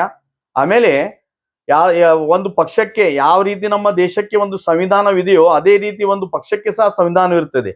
ಇಲ್ಲಿ ರಾಜಕೀಯ, ವಿಶೇಷವಾಗಿ ಕರ್ನಾಟಕ ರಾಜಕೀಯ ಕಾಂಗ್ರೆಸ್ ಮುಖಂಡರು ಸಂವಿಧಾನಬದ್ಧವಾಗಿ ನಡೀತಾ ಇಲ್ಲ. ತಮ್ಮ ಕಾಂಗ್ರೆಸ್ ಪಕ್ಷದ ಸಂವಿಧಾನಕ್ಕೆ ವಿರುದ್ಧ ಸಹ ನಡೀತಾ ಇದ್ದಾರೆ. ಒಂದು ಪಕ್ಷದವರಿಗೆ, ಕಾರ್ಯಕರ್ತರಿಗೆ ಆಗ್ಲಿ ಅಥವಾ ಅವರ ನಾಯಕರಿಗಾಗ್ಲಿ ಏನಾದ್ರು ಅಶಿಸ್ತು ಕಂಡು ಬಂದರೆ ಶೋಕಾಸ್ ನೋಟಿಸ್ ಮಾಡಿ ಎಲ್ಲ ಎನ್ಕ್ವೈರಿ ಆದ್ಮೇಲೆ ಅವರ ವಿರುದ್ಧ ಒಂದು ಕ್ರಮ ಕೈಗೊಳ್ಳುವುದು ಒಂದು ಪದ್ಧತಿ ಇದೆ. ಆದರೆ ಇವರು ಅಲ್ಪಸಂಖ್ಯಾತರ ನಾಯಕರಾದನ್ನು ಅವ್ರು ಬಹಳ ಕಡೆಗಣಿಸಿ ಅವರಿಗೆ ಯಾವುದೇ ರೀತಿಯ ಗೌರವ ಕೊಡದೆ ಡಿಕ್ಟೇಟರ್ಶಿಪ್ ನೀತಿಯಿಂದ ಕಿತ್ತು ಹಾಕಿದ್ದಾರೆ. ಇದು ಬಹಳ ಒಂದು ಖೇದಕರ ಸಂಗತಿಯಾಗಿದೆ. ಇದನ್ನು ರಾಷ್ಟ್ರೀಯ ಮಟ್ಟದ ನಾಯಕರು ಸಹ ಇದರಲ್ಲಿ ಭಾಗಿಯಾಗಿ ಇದರ ವಿರುದ್ಧ ಕ್ರಮ ಕೈಗೊಳ್ಳಬೇಕೆಂದು ನಮ್ಮ ಅಲ್ಪಸಂಖ್ಯಾತರ ಮತ್ತು ಅಹಿಂದ ವರ್ಗದವರ ಒಂದು ಬೇಡಿಕೆ ಆಗಿದೆ. ಇದೇ ರೀತಿ ಈ ಕಾಂಗ್ರೆಸ್ ಪಕ್ಷ ಅಹಿಂದ ಮತ್ತು ಅಲ್ಪಸಂಖ್ಯಾತರ ವಿರುದ್ಧ ಈ ರೀತಿಯಾದ ಕ್ರಮ ಕೈಗೊಂಡರೆ, ಈ ರೀತಿಯಾಗಿ ನಡೆದುಕೊಂಡರೆ ನಾವು ಸಹ ನಮ್ಮ ರಾಜಕೀಯವಾಗಿ ಮುಂದೆ ಭವಿಷ್ಯದಲ್ಲಿ ವಿಚಾರ ಮಾಡಬೇಕಾಗ್ತದೆ. ನೀವು ಇದನ್ನು ತಿಳಿಬೇಡಿ, ಇವರಿಗೆ ಯಾವುದು ಪರ್ಯಾಯ ಇಲ್ಲ ಅಂತ ಹೇಳಿ. ಈ 20 ವರ್ಷದಿಂದ ಬೇರೆದಿತ್ತು. ಈಗ ರಾಜಕೀಯವಾಗಿ ಅಲ್ಪಸಂಖ್ಯಾತರು ಸಹ ಪ್ರಬುದ್ಧಕ್ಕೆ ಬಂದಿದ್ದಾರೆ. ಅವರು ಸಹ ರಾಜಕೀಯವಾಗಿ ಹೋರಾಟ ಮಾಡ್ತಾ ಬಂದಿದ್ದಾರೆ. ತಮಗೆ ಗೊತ್ತಿದೆ 2023ನೇ ಇಲೆಕ್ಷನ್ದಲ್ಲಿ ಯಾವ ರೀತಿಯಾಗಿ ಮೈಕ್ರೋ ಲೆವೆಲ್ ಕೆಲಸ ಮಾಡಿ ಸುಮಾರು 80% ಜನ 90% ತಮಗೆ ವೋಟ್ ಮಾಡಿದ್ದಾರೆ. ಇದನ್ನು ನೀವು ನೆನಪಿಟ್ಕೊಳ್ಳಿ. ನಮಗೆ ನೀವು ಕ್ರಮವಾಗಿ ನೀವು ನಮಗೆ ಪರ್ಯಾಯವಲ್ಲ, ನಮ್ಗೆ ಪರ್ಯಾಯ ರಾಜಕೀಯ ಶಕ್ತಿಗಳನ್ನು ನಾವು ತಂದು ಅಥವಾ ಮೂರನೇ ಒಂದು ರಂಗಕ್ಕೆ ಸಹ ನಾವು ಸಜ್ಜಾಗ್ತಾ ಇದ್ದೀವಿ. ಇದರ ನೀವು ಇಮ್ಮಿಡಿಯೇಟ್ ಆಗಿ ಏನು ಬೆಳವಣಿಗೆ ಆಗಿದ್ದು ಸರಿಪಡಿಸಿಕೊಳ್ಬೇಕು, ಇಲ್ಲಾಂದ್ರೆ ಅದರ ವಿರುದ್ಧ ತಾವು ಸಹ ರೆಡಿ ಆಗಿರ್ಬೇಕೆಂದು ನಾವು ಈ ರೀತಿ ತಮ್ಮಲ್ಲಿ ಕೇಳ್ಕೊಳ್ತಿದ್ವಿ. ಧನ್ಯವಾದಗಳು. ಮುಸ್ತಾಕ್ ಅಹಮದ್ ಹಾವೇರಿಪೇಟ್, ವಕೀಲರು ಮತ್ತು ಸಾಮಾಜಿಕ ಹೋರಾಟಗಾರರು, ಧಾರವಾಡ. ಇವತ್ತಿನ ವಿಷಯ ಪ್ರಮುಖವಾಗಿ ಇತ್ತೀಚೆಗೆ ನಡೆದಂಥ ಬಾಯ್ ಎಲೆಕ್ಷನ್ ಬಾಗಲಕೋಟೆ ಮತ್ತು ದಾವಣಗೆರೆ ಸಂಬಂಧಿಸಿದಂತೆ ಈಗಾಗಲೇ ಸಾಕಷ್ಟು ಚರ್ಚೆಯನ್ನು ಮಾಡಿದ್ದಾರೆ. ಈಗ ನಾನು ಇದರಲ್ಲಿ ಏನು ಹೆಚ್ಚಿಗೆ ಹೇಳುವಂಥದ್ದು ಇಲ್ಲ. ದಾವಣಗೆರೆ ಬಾಯ್ ಎಲೆಕ್ಷನ್ನಲ್ಲಿ ಅಲ್ಲಿ ಅಲ್ಪಸಂಖ್ಯಾತರು ಅಂದರೆ ಮುಸ್ಲಿಂ ಜನಾಂಗದವರು ಸುಮಾರು 85,000 ವೋಟರ್ಸ್ ಇರೋದರಿಂದ ಒಂದು MLA ಸೀಟನ್ನು ಈ ಸಲ ಅಲ್ಪಸಂಖ್ಯಾತರ ಮುಸ್ಲಿಂ ಸಮುದಾಯ ಕೊಡಬೇಕು ಅನ್ನುವ ಒಂದು ಪ್ರಮುಖವಾದ ಬೇಡಿಕೆ ಇತ್ತು. ಅಲ್ಲಿಯ ಒಂದು ಸಾರ್ವಜನಿಕರದು, ಅಲ್ಲಿಯ ಒಂದು ಎಲ್ಲರದು ಇನ್ಕ್ಲೂಡಿಂಗ್ ಅಹಿಂದದವ್ರದ್ದು, ಹಿಂದೂ ಆಯಿತು, ಮುಸ್ಲಿಮ್ಸ್ ಆಯಿತು, ಎಲ್ಲರದು ಒಂದು ಇತ್ತು. ಆ ಮಂಟನ ಈಗಾಗಲೇ 40-45 ವರ್ಷದಿಂದ ಸತತವಾಗಿ ಮಂಟನದವರೇ ಬರ್ತಾ ಇದ್ದಾರೆ. ಈ ಸಲ ಒಂದು ಏನು ಅಲ್ಲಿ ಅತಿ ಹೆಚ್ಚಿನ ಒಂದು ಬರೋ ಸಂದರ್ಭ ಇರೋದರಿಂದ ಆ ಸೀಟನ್ನು ಮುಸ್ಲಿಂ ಜನಾಂಗಕ್ಕೆ ಕೊಡಬೇಕು ಅನ್ನೋ ಒಂದು ಪ್ರಮುಖ ಬೇಡಿಕೆ ಇದ್ದಿದ್ದರಿಂದ ಮತ್ತು ನಮ್ಮ ಜನಾಂಗದ ಲೀಡರ್ಸ್ ಆದಂಥ BZ ಜಮೀರ್ ಅಹಮದ್ ಅವರು ಒಂದು ಪ್ರತಿನಿಧಿಯಾಗಿ ಸರ್ಕಾರಕ್ಕೆ ಒಂದು ಬೇಡಿಕೆಯನ್ನು ಇಟ್ಟರು. ಅಲ್ಲಿ ಏನಿದೆ ಮುಸ್ಲಿಂ ಸಮುದಾಯಕ್ಕೆ ಈ ಸಲ MLA ಸೀಟನ್ನು ಕೊಡಬೇಕು ಅಂತ ಹೇಳಿಬಿಟ್ಟು, ಕೊಡದೇ ಇದ್ದರೆ ನಾನು ರಾಜೀನಾಮೆ ಕೊಡ್ತೇನೆ ಅನ್ನೋ ಮಟ್ಟಕ್ಕೂ ಅವರು ಅಷ್ಟೊಂದು ಬೆಂಬಲದಿಂದ ಒಂದೇನೋ ಒಂದು ಆತ್ಮಸಾಕ್ಷಿಯಾಗಿ ಹೇಳಿದರು. ಅದಕ್ಕೆ ನಮ್ಮ ಮಹಾನ್ ಸುರ್ಜೇವಾಲಾ ಸಾಹೇಬರು ನೀವು ರಾಜೀನಾಮೆ ಕೊಡ್ತಿದ್ರೆ ಕೊಟ್ಟು ಹೋರಿ ಅಂತ ಹೇಳಿದ್ರಂತ. ಅಂದರೆ ಇದು ಯಾವ ಮಟ್ಟಕ್ಕೆ ಬಂದಿದೆ ಅಂತ, ಎಷ್ಟು ಮಟ್ಟಕ್ಕೆ ನಾವು ಹಿಂದೂ ಜನಾಂಗ ಅಲ್ಪಸಂಖ್ಯಾತರನ್ನ ಅವ್ರು ಎಷ್ಟು ನೆಗ್ಲೆಕ್ಟ್ ಆಗಿ ಕಾಣ್ತಾ ಇದ್ದಾರೆ ಅನ್ನೋದು ಒಂದು ಪ್ರಮುಖ ವಿಷಯ. ಈಗ ಆ ಟಿಕೆಟ್ ಕೊಟ್ಟರು ಬಿಟ್ಟರು ಇದು ಪ್ರಮುಖ ಅಲ್ಲ. ಅದನ್ನು ಏನಾಯ್ತು ಸಿದ್ಧಾಂತ ಇತ್ತು ಕಾಂಗ್ರೆಸ್ ಪಕ್ಷದ್ದು, ಅದು ಏನೋ ಅನುಕಂಪದ ಆಧಾರದ ಮೇಲೆ ಅವ್ರಿಗೆ ಕೊಡ್ಬೇಕಂತಿತ್ತು, ನಾವು ಒಪ್ಕೊಳ್ತೇವೆ, ಅದಕ್ಕೆ ನಮ್ಗೇನು ತೊಂದರೆ ಇಲ್ಲ. ಆದರೆ ಇಂಥ ಒಂದು ಮಾತುಗಳು, ತುಚ್ಛವಾದ ಮಾತುಗಳು, ಅಂದರೆ ಒಬ್ಬ ಕ್ಯಾಬಿನೆಟ್ ಮಿನಿಸ್ಟ್ರಿಗೆ ಈ ರೀತಿ ಅವರು ಒಂದು ಅಸಡ್ಡೆ ಒಂದು ಉತ್ತರ ಕೊಡ್ತಾರೆ ಅಂದ್ಬಿಟ್ರೆ ಇದು ನಮಗೆ ಬಹಳ ಮಾನಸಿಕ ಆಗಿದೆ. ಇವತ್ತು ಆ ಸೀಟ್ ಸಿಕ್ಕಿಲ್ಲ ನಮ್ಗೆ ಇದಾಗಿಲ್ಲ, ಬಟ್ ಒಬ್ಬ ನಮ್ಮ ಸಮಾಜದ ಮುಖಂಡರಿಗೆ ಈ ರೀತಿ ಅವರು ಅಸಡ್ಡವಾಗಿ ಹೇಳ್ತಾರೆ ಅಂತ ಅಂದ್ಬಿಟ್ರೆ ಇದು ಯಾವ ಮಟ್ಟಕ್ಕೆ ಬಂದಿದೆ? ನೀವೆಲ್ಲ ದೊಡ್ಡವರು, ಕಲ್ತವ್ರು, ಓದಿದವರು ಅಂತ ಹೇಳಿ ನಿಮ್ಗೆ ಅಷ್ಟು ದೊಡ್ಡ ಹುದ್ದೆಯನ್ನು ಕೊಟ್ಟು ಕುಂಡ್ರಿಸಿದ್ದಾರೆ ಸೆಂಟ್ರಲ್ ಅಲ್ಲಿ. ನೀವು ಈ ರೀತಿ ಒಂದು ತುಚ್ಛವಾದ ಇದನ್ನ ನೀವು ಅವ್ರಿಗೆ ಗೌರವ ಅಗೌರವವನ್ನು ಕೊಡ್ತೀರಿ ಅಂತ ಅಂದ್ಬಿಟ್ರೆ ಈಗ ನಾವು ಯಾವ ಮಟ್ಟಕ್ಕೆ ಬಂದಿದೆ ಅಂತ ಹೇಳಿ ಒಂದು ಪ್ರಶ್ನೆ ಇಲ್ಲಿ ಉದ್ಭವ ಆಗ್ತಾ ಇದೆ ಮೊದಲದ್ದು. ಇನ್ನು ಎರಡನೇದು ಏನಿದೆ, ಅವರು ಅಲ್ಪಸಂಖ್ಯಾತರು ಕೊಡದೇ ಇದ್ರೆ ನೀವು ಬೇರೆ ಅಹಿಂದ ಕೊಡಿ, ಬೇರೆ ಯಾರಿಗಾದ್ರೂ ಕೊಡಿ. ಅವ್ರು ಏನಿದೆ ಎಲ್ಲ ಅನುಭವಿಸಿದ್ದಾರೆ 30-40 ವರ್ಷದಿಂದ. ಮತ್ತು ಈಗ MLA ಸೀಟಿಗೆ ಬಂದವಂಥವ್ರು ಈಗ ಇನ್ನೂ ಬೆಳೀತಾ ಇರೋ ಹುಡುಗ, ಅವ್ರಿಗೆ ಚಾನ್ಸ್ ಭಾಳ ಇದೆ. ಮುಂದುವರೆದು ಅವರು ಇನ್ನೂ ಅವ್ರಿಗೆ ಅವಕಾಶ ಭಾಳ ಇದೆ. ಮುಂದೆ ಸಿಗಬಹುದು ಅವ್ರಿಗೆ. ಈಗ ಎಷ್ಟು 30-40-50 ವರ್ಷದಿಂದ ದುಡಿತಕ್ಕಂಥ ಕಾರ್ಯಕರ್ತರಿಗೆ ಮುಸ್ಲಿಂ ಸಮಾಜಕ್ಕೆ ಅಷ್ಟೇ ಕೊಡ್ರಿ ಅನ್ನೋ ಉದ್ದೇಶ ಇರಲಿಲ್ಲ, ಬೇರೆ ಯಾರಿಗಾದ್ರೂ ಕೊಡೋದು ಪೂರ್ಣ ನಮ್ದು ಅಗದಿ ಮಹತ್ವಪೂರ್ಣದ ಒಂದು ವಿಷಯ ಇತ್ತಾರ್ಲಿ. ಏನ್ರಿ, ನಾವೇನು ಜೋತ್ ಬಿದ್ದಿದ್ದಲ್ಲ ಇದಕ್ಕೆ ಕೊಡ್ಬೇಕಂತ ಹೇಳಿದ್ ಜಮೀರ್ ಅಹಮದ್ ಅವ್ರ ಸಾಹೇಬ್ರು ಅವ್ರೇನ್ ತಮ್ಮ ಮಗನಿಗೆ ಆಗ್ಲಿ ಅವ್ರಿಗಾಗ್ಲಿ ಕೇಳ್ತಾ ಇದ್ದಲ್ಲ, ದಾವಣಗೆರೆ ಸಾರ್ವಜನಿಕವಾಗಿ ಅವ್ರಿಗೆ ಕೇಳ್ತಾ ಇದ್ರು. ಅಂತ ಒಂದು ವ್ಯಕ್ತಿಗೆ ಇವತ್ತು ಈಗ ಎಲೆಕ್ಷನ್ ಆಗಿ ಅವ್ರ ಮೇಲೆ ಗೂಬಿ ಕೂಡಿಸಿ ಮತ್ತು ಅವ್ರು ಇಷ್ಟೆಲ್ಲ ಆದರೂ ಕೂಡ ಕಾಂಗ್ರೆಸ್ ಪಕ್ಷದ ಸಿದ್ಧಾಂತವನ್ನು ಒಪ್ಪಿಕೊಂಡು ಅಲ್ಲಿ ಎಲ್ಲ CM DCM ಇವರೆಲ್ಲ ಒಂದು ಇದಕ್ಕೆ ಅವ್ರು ಏನು ಕೇರಳಕ್ಕೂ ಅವ್ರು ಹಾಕಿದ್ರಂತೆ. ಅಲ್ಲಿ ಹೋಗಿದ್ರು, ಅಲ್ಲಿಂದ ಮತ್ತೆ ಅವ್ರು ದಾವಣಗೆರೆಗೆ ಬಂದು ಅಲ್ಲಿ ಸ್ವತಃ ಬಂದು ಎಲ್ಲ ಸಾರ್ವಜನಿಕರಿಗೆ SS ಮಲ್ಲಿಕಾರ್ಜುನ್ ಸಾಹೇಬ್ರಿಗೆ ಸ್ವತಃ ಭೇಟಿಯಾಗಿ ಅವ್ರಿಗೆ ಎಲ್ಲ ಬಗ್ಗೆ ಸಮರ್ಥನೆ ಮಾಡಿ ಅವರಿಗೆ ನೀವು ಗೆಲ್ಲಿಸರ್ಬೇಕು ಅಂತ ಹೇಳಿ ಅಂದ್ಬಿಟ್ಟು ಎಲ್ಲ ಸಾರ್ವಜನಿಕರಿಗೆ ಕಳಕಳಿಯನ್ನು ಮನವಿಯನ್ನು ಮಾಡ್ಕೊಂಡಿದ್ದಾರೆ. ಈ ಬಗ್ಗೆ SS ಮಲ್ಲಿಕಾರ್ಜುನ್ ಅವ್ರು ಸ್ವತಃ ಹೇಳಿದ್ದಾರೆ. ಅವ್ರು ಬಂದು ಮನವಿ ಮಾಡ್ಕೊಂಡಿದ್ದಾರೆ. ಅವರು ಈ ರೀತಿ ಅಡ್ಡ ಇದು ಮಾಡಿದ್ದಂತೂ ನನಗೇನು ಕಂಡು ಬಂದಿಲ್ಲ ಅಂತೇಳಿ ಅವರು ಸ್ವತಃ ತಮ್ಮ ಸ್ಟೇಟ್ಮೆಂಟ್ ಅನ್ನ ಹೇಳಿದ್ದಾರೆ. ಇಷ್ಟೆಲ್ಲ ಅವ್ರು ಸ್ವತಃ ಹೇಳಿದ್ದಾರೆ.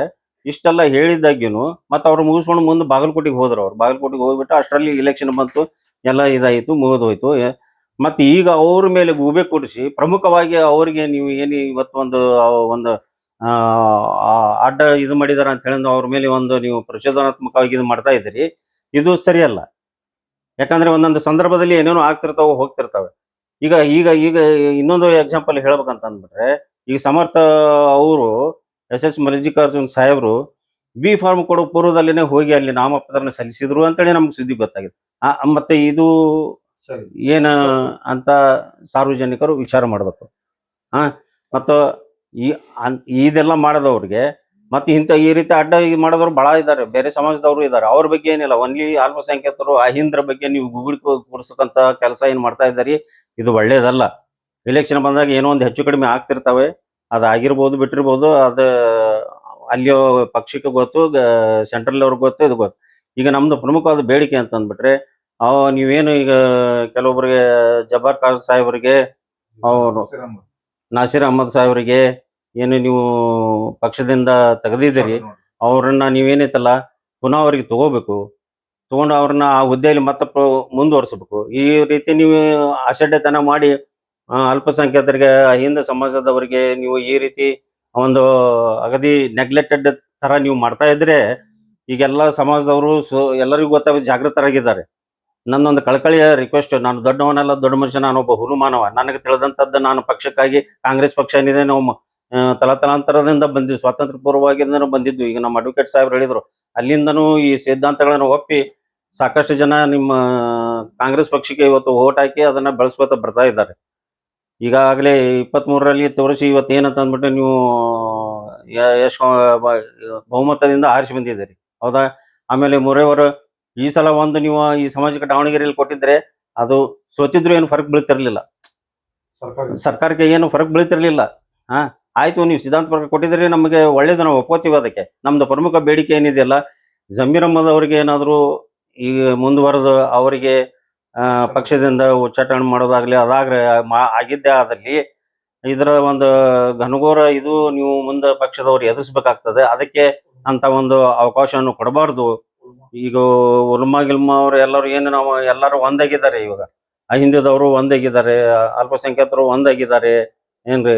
ಅದಕ್ಕೆ ದಯವಿಟ್ಟು ನಾವು ಹೇಳೋದು ಇಷ್ಟೇ, ನ್ಯಾಯಯುತವಾಗಿ ಏನಿದೆ ನೀವು ನಮ್ಮ ಎಲ್ಲ ಸಮಾಜದವರಿಗೂ ಒಂದು ಸಮಾನತೆಯನ್ನು ಕೊಟ್ಟು ಅವರಿಗೆ ಗೌರವಪೂರ್ವಕವಾಗಿ ನೀವು ನಡೆಸ್ಕೊಂಡು ಹೋಗ್ಬೇಕಂತ ಹೇಳಿ ಅಂದು ನನ್ನ ಒಂದು ಕಳಕಳಿಯ ಮನವಿ. ನಾನು SM ರೋಣ, ಜಿಲ್ಲಾ ಪ್ರಧಾನ ಕಾರ್ಯದರ್ಶಿ, जिला कांग्रेस पक्षा हुबली धारवाड़।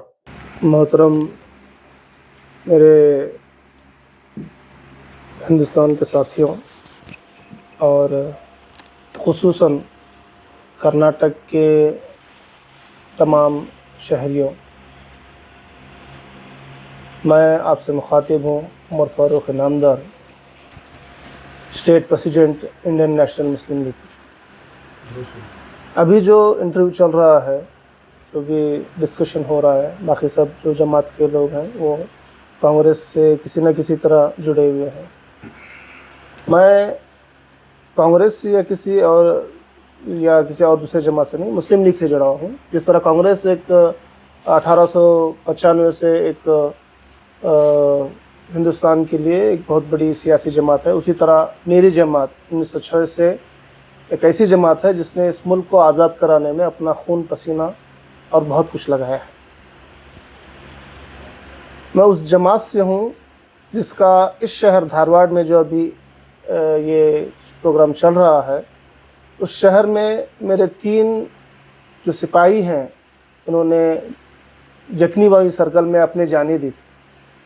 जब यहाँ पर गांजा के लिए अंग्रेज़ हुकूमत ने जो है एक ओपन सोर्स कर दिया था कि किसी कोई भी आकर गांजा शराब बेचे और हिंदुस्तान के लोगों को बिगाड़ कर जो है उनको शराबी और कबाबी बना दे। ऐसे वक्त में कांग्रेस और मुस्लिम लीग ने मिलकर एक बहुत बड़ा एजिटेशन निकाला था। उस वक्त के जो है जमादार साहब, उस वक्त के जो कांग्रेस के बड़े लीडर थे, और मुस्लिम लीग के लीडर जनाब खलेदार साहब थे उस वक्त, वो दोनों ने मिलकर जो है इस यहाँ पर एक बहुत बड़ी रैली निकाली, जिसमें उस वक्त एक दिन पहले जो है कई लोगों को जो है अंग्रेज़ हुकूमत ने गिरफ़्तार किया। गिरफ़्तार करने के बाद एक बहुत बड़ा एजिटेशन कांग्रेस और मुस्लिम लीग ने मिलकर खिलाफत मूवमेंट के तहत, और भारत छोड़ो मूवमेंट उसी वक्त चला हुआ था 1921 की बात।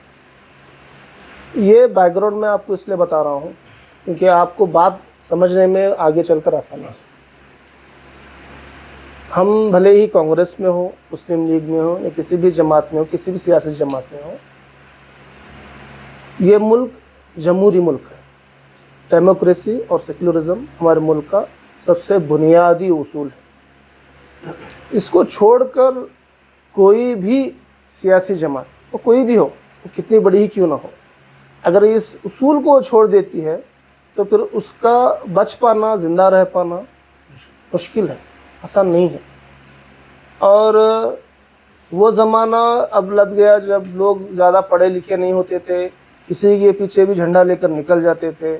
लोगों का जो है मामला अलग था, लोगों के लिए अपने खाने पीने के लिए वांदे थे, तो लोग जो है किसी भी लीडरशिप की थोड़ी बहुत खर्चा पानी करने से निकल कर वोट वगैरह भी हो जाता था। अब ऐसा नहीं है। आज ये मुल्क नौजवानों का मुल्क है।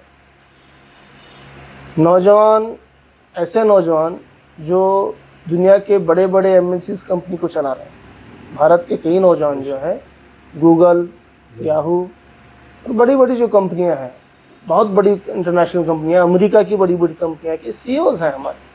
हमारे लड़कियां बहुत सारे CEOs हैं। कोका की बहुत बड़ी जो ये है मजुमदार, कितने बड़े लोग हैं। हमारे ऐसे जब समाज के ऐसे हालात हैं तो कांग्रेस के जो लीडरान हैं उनको इस बात को समझना पड़ेगा कि किसी इलाके में जब एक बंदा जिसका इंतकाल हो चुका है, जिसने ये पहले कह चुका है कि कई सालों से जो है आप लोगों ने इस खासकर एक कौम ने, एक मखसूस कौम ने जो है मुझे वोट दिया है और वोट देकर बार बार जिताया है। 1984 से करीबन 26-40 साल से एक ही आदमी जो है चुनकर भी आ रहे हैं, उनको भी इस बात का एहसास था और वो कहकर उनका इंतकाल हुआ है कि भाई आगे आने वाला ये मेरा लास्ट इलेक्शन है। आगे जो है किसी जो है अक़लियती कोई भी हो सकता है, अक़लियत का मतलब सिर्फ मुसलमान ही नहीं, और भी दूसरे SC/ST के तबक़ात हो सकते हैं, या कोई और लिंगायत कमेटी का हो सकता है, या और कोई भी हो सकता था। लेकिन ये नाइंसाफ़ी जो है कांग्रेस जमात की तरफ से हुई है।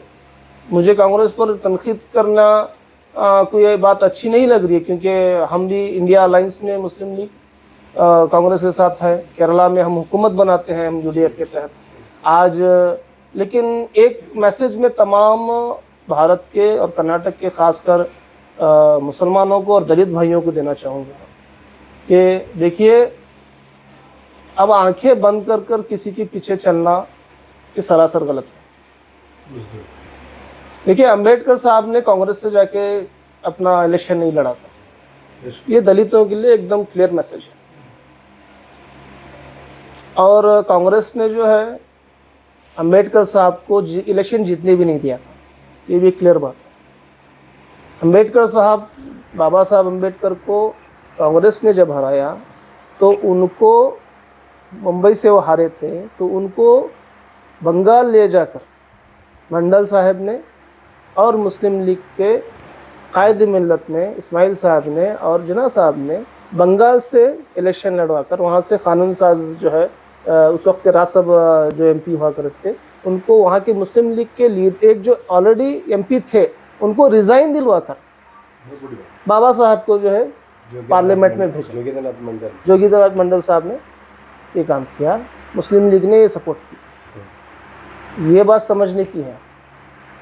कोई भी पक्ष जो है सियासत में वो खुदगर्ज हो सकता है, ये एक, क्योंकि सभी लोग इंसान ही हैं, हर एक को अपना अपना जो है सेल्फिशनेस आती ही रहती है। उसी तरह किसी जमात में भी सेल्फिशनेस आ जाती है। और आज की जो कांग्रेस है वो पुरानी वाली कांग्रेस है भी नहीं। जवाहरलाल नेहरू की जो पार्टी थी उस वक्त की कांग्रेस नहीं है, क्योंकि इसमें आधे से ज़्यादा आरएसएस के लोग घुसे हैं। खुद इसके बारे में राहुल गांधी बहुत ज़्यादा उनको परेशानी है, क्योंकि उनका इमेज पप्पू बनाने का काम ही कांग्रेस के लोगों ने किया था।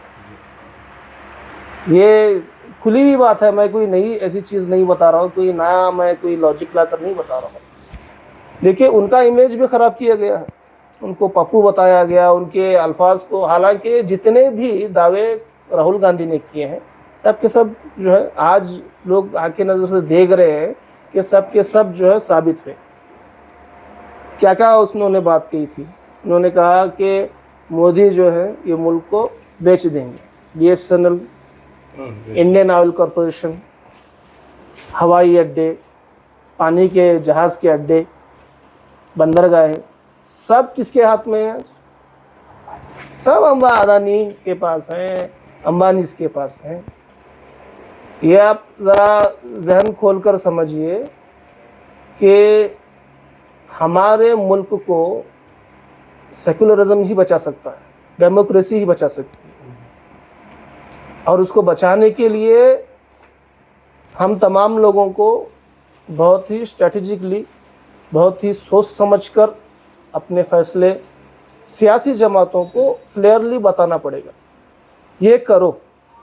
अगर ये नहीं करते तो यहाँ से बाहर निकलो।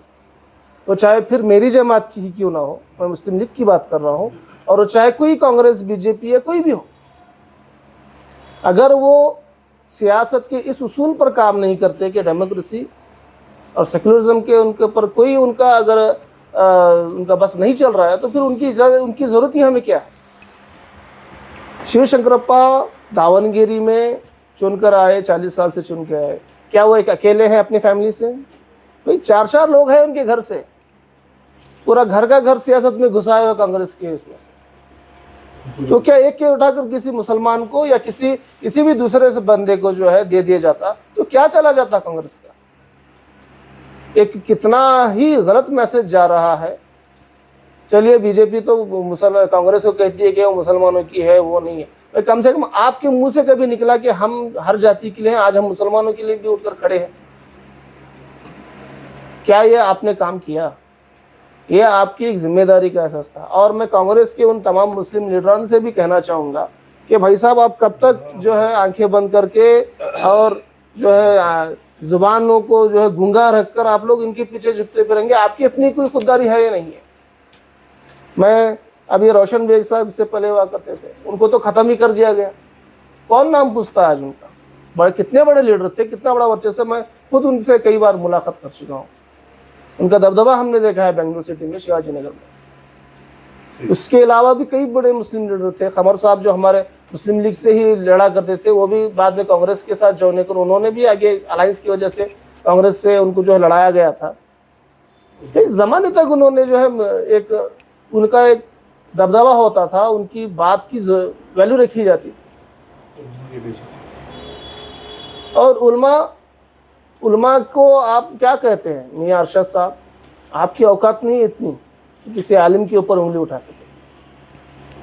उलमा कोई मामूली चीज नहीं है। आपकी सियासत आपके घर में रखिए, आपकी जमात में रखिए। उलमा की मिट्टी के धूल के बराबर नहीं है, आप उनके जूते के बराबर नहीं। आप यह बात याद रखें। उलमा उलमा है, मंबर रसूल की उनकी जिम्मेदारी होती है। अगर उलमा सड़क पर आ गए तो कांग्रेस क्या ये बीजेपी को उखाड़ कर बाहर फेंक देंगे? अरे हमने अंग्रेजों को उखाड़ कर फेंका है, तुम्हारी अपनी औकात क्या है? अंग्रेज जिसने 200 साल जालिमाना हुकूमत की है, जो बात नहीं गोली मारते थे, तुम फिर भी एक डेमोक्रेटिक कंट्री में हो। तुम्हारे अपने औकात नहीं है कि किसी मुस्लिम उलमा को किसी इस बारे में, और ये भी उसमें कई बात कही गई, किसी और बंदे का भी मैंने इंटरव्यू कहा कि टोपी और दाढ़ी डालने वाला ने किसी कह दिया, अरे तुम्हारे औकात क्या है बेटा? तुम मरोगे तो तुम्हारे जनाजे के लिए वही उलमा के लिए जरूरत पड़ेगी। तुम्हारे कई घर में कोई बच्चा पैदा होगा तो उसे आलिम की जरूरत पड़ेगी कि उसका कान में अजान देने के लिए उसी को बुलाओगे तुम लोग। तुम्हारा 40वां और 9वां वही आकर पढ़ा करेंगे। तुम इतने बड़े नहीं हुए हो कि किसी आलिम के खिलाफ किसी बात करो। हमारी भी बड़ी सियासी मुस्लिम जमातें हैं, कभी हम किसी आलिम के खिलाफ कोई बात नहीं करते। दीन और आलिम एक साथ जुड़े हुए हैं। आप किसी की भी वैल्यू हो, कोई भी सियासी जमात का आप उठाकर देख लो, अपने धर्म के गुरुओं के खिलाफ कोई बात नहीं करते, क्योंकि धर्म का सियासत से जुड़ाव होते हुए बावजूद भी वो ओपन नहीं रहता। होता है, ऐसा नहीं होता कि सियासत में धर्म नहीं है, धर्म सियासत के साथ ही चलता है। लेकिन उलमा अपना वो काम छोड़कर एमएलए के लिए, सीट के लिए नहीं भागते रहते। आप लोग भाग रहे हैं। कल को अगर हम उलमा को लाकर खड़ा कर देंगे तब क्या कर लोगे आप? क्या उलमा की फॉलोअरशिप कम होती है? हम आपको लाखों लोग बता देंगे। आज एक छोटे एक हम आलिम को कल एक बड़े पीर साहब को बुला लेंगे तो आपके जमातों की, सियासी जमातों के उतने प्रोग्राम में लोग नहीं जमा होंगे, उतने वहां पर जमा हो जाएंगे। या किसी स्वामी जी का हम एक प्रोग्राम रख देंगे तो उनके धर्म के मानने वालों लोगों की जमात खड़ी हो जाएगी, तो आप लोगों की हालत खराब हो जाएगी। समझने की बात यह है कि मुल्क डेमोक्रेसी से बचा हुआ है, इसमें सेक्युलरिज्म है। और राहुल गांधी साहब ने एक बात कही थी, उन्होंने बड़ी सुंदर बात कही थी भारत यात्रा की। भारत यात्रा का आइडिया जो है मुस्लिम लीग से ही उनको वहां पर चला, क्योंकि केरला में ये बार यात्राएं चलती रहती हैं। मुनव्वर अली थंगल साहब ने उनका एक बड़ा इस मामले में कार्य किया वहाँ पर यूथ लीग के। उस वक्त उन्होंने एक बात कही थी रिजर्वेशन के ताल्लुक से और हिंदुस्तान की आबादी के ताल्लुक से कि जिसकी जितनी संख्या हमारी उसकी उतनी हिस्सेदारी। तो दावनगिरी का तो एकदम क्लियर मामला है। 90,000 93,000 जो है, 2,10,000 वोटर्स में 93,000 लोग जो है वो मुसलमान। भाई उनका भी तो ख्याल रख लो। तुम्हें क्या पड़ी हुई है? एक खुद अपने उस कौम के होते हुए तुम लोग, तुम्हारे जुबान में तुम्हारे मुंह में दही जम गया था कि एक मुसलमान लीडर को आगे या किसी एक मुसलमान बंदे को आगे बढ़ा देते हैं। ये एक सबसे बड़ा फेलुअर है।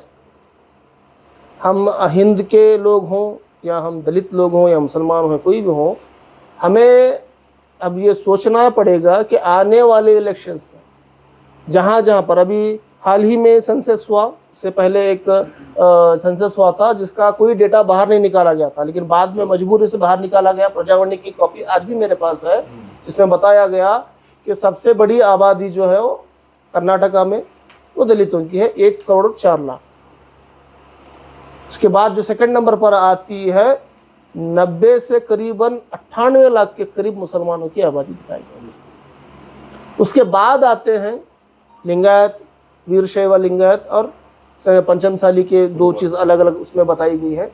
उनकी कोई 12 और 13-14% है। सोचने की बात यह है कि 1,04,00,000 दलित होने के बावजूद भी दलितों के 100 MLA नहीं आते, लेकिन लिंगायतों के आ रहे हैं। एक करीबन करोड़ आबादी होने के बावजूद मुसलमानों के 40 ऐसे सीट्स हैं कर्नाटका में कि आराम से वहां पर मुसलमान ही जीत कर आ सकते हैं, लेकिन 5-7 से ज्यादा मुसलमान नहीं आ रहे। लिंगायत या किसी में ये जमात का नहीं कर रहा है कि वो ज्यादा आ रहे हैं, वो गलत नहीं है, लेकिन उनके अंदर इतनी अच्छी प्लानिंग है कि वो अपनी एक कम्युनिटी को इतना अच्छा रिप्रेजेंट कर पा रहे हैं कि 100 एमएलए वो निकाल पा रहे हैं। और हम दलित और मुसलमान और दूसरे तबकात इतना पिछड़े क्यों हुए हैं कि हमारे रिजर्व सीट होने के बावजूद भी दूसरी जगह पर हम क्यों जीत कर नहीं आए? 100 सीट हम छोड़कर दे रहे हैं उनको। 40 सीट मुसलमानों का हक है और कम से कम 70 से 80 सीट तो दलितों की आनी चाहिए, लेकिन नहीं आ रही। आराम से हिंदुस्तान में, कर्नाटका में दलित और मुसलमान, अगर मैं सीधी सीधी बात कहूँगा, मुसलमान हम मिल जाएं तो हमारे लिए चीफ मिनिस्टर और डिप्टी चीफ मिनिस्टर कोई बड़ी बात नहीं है।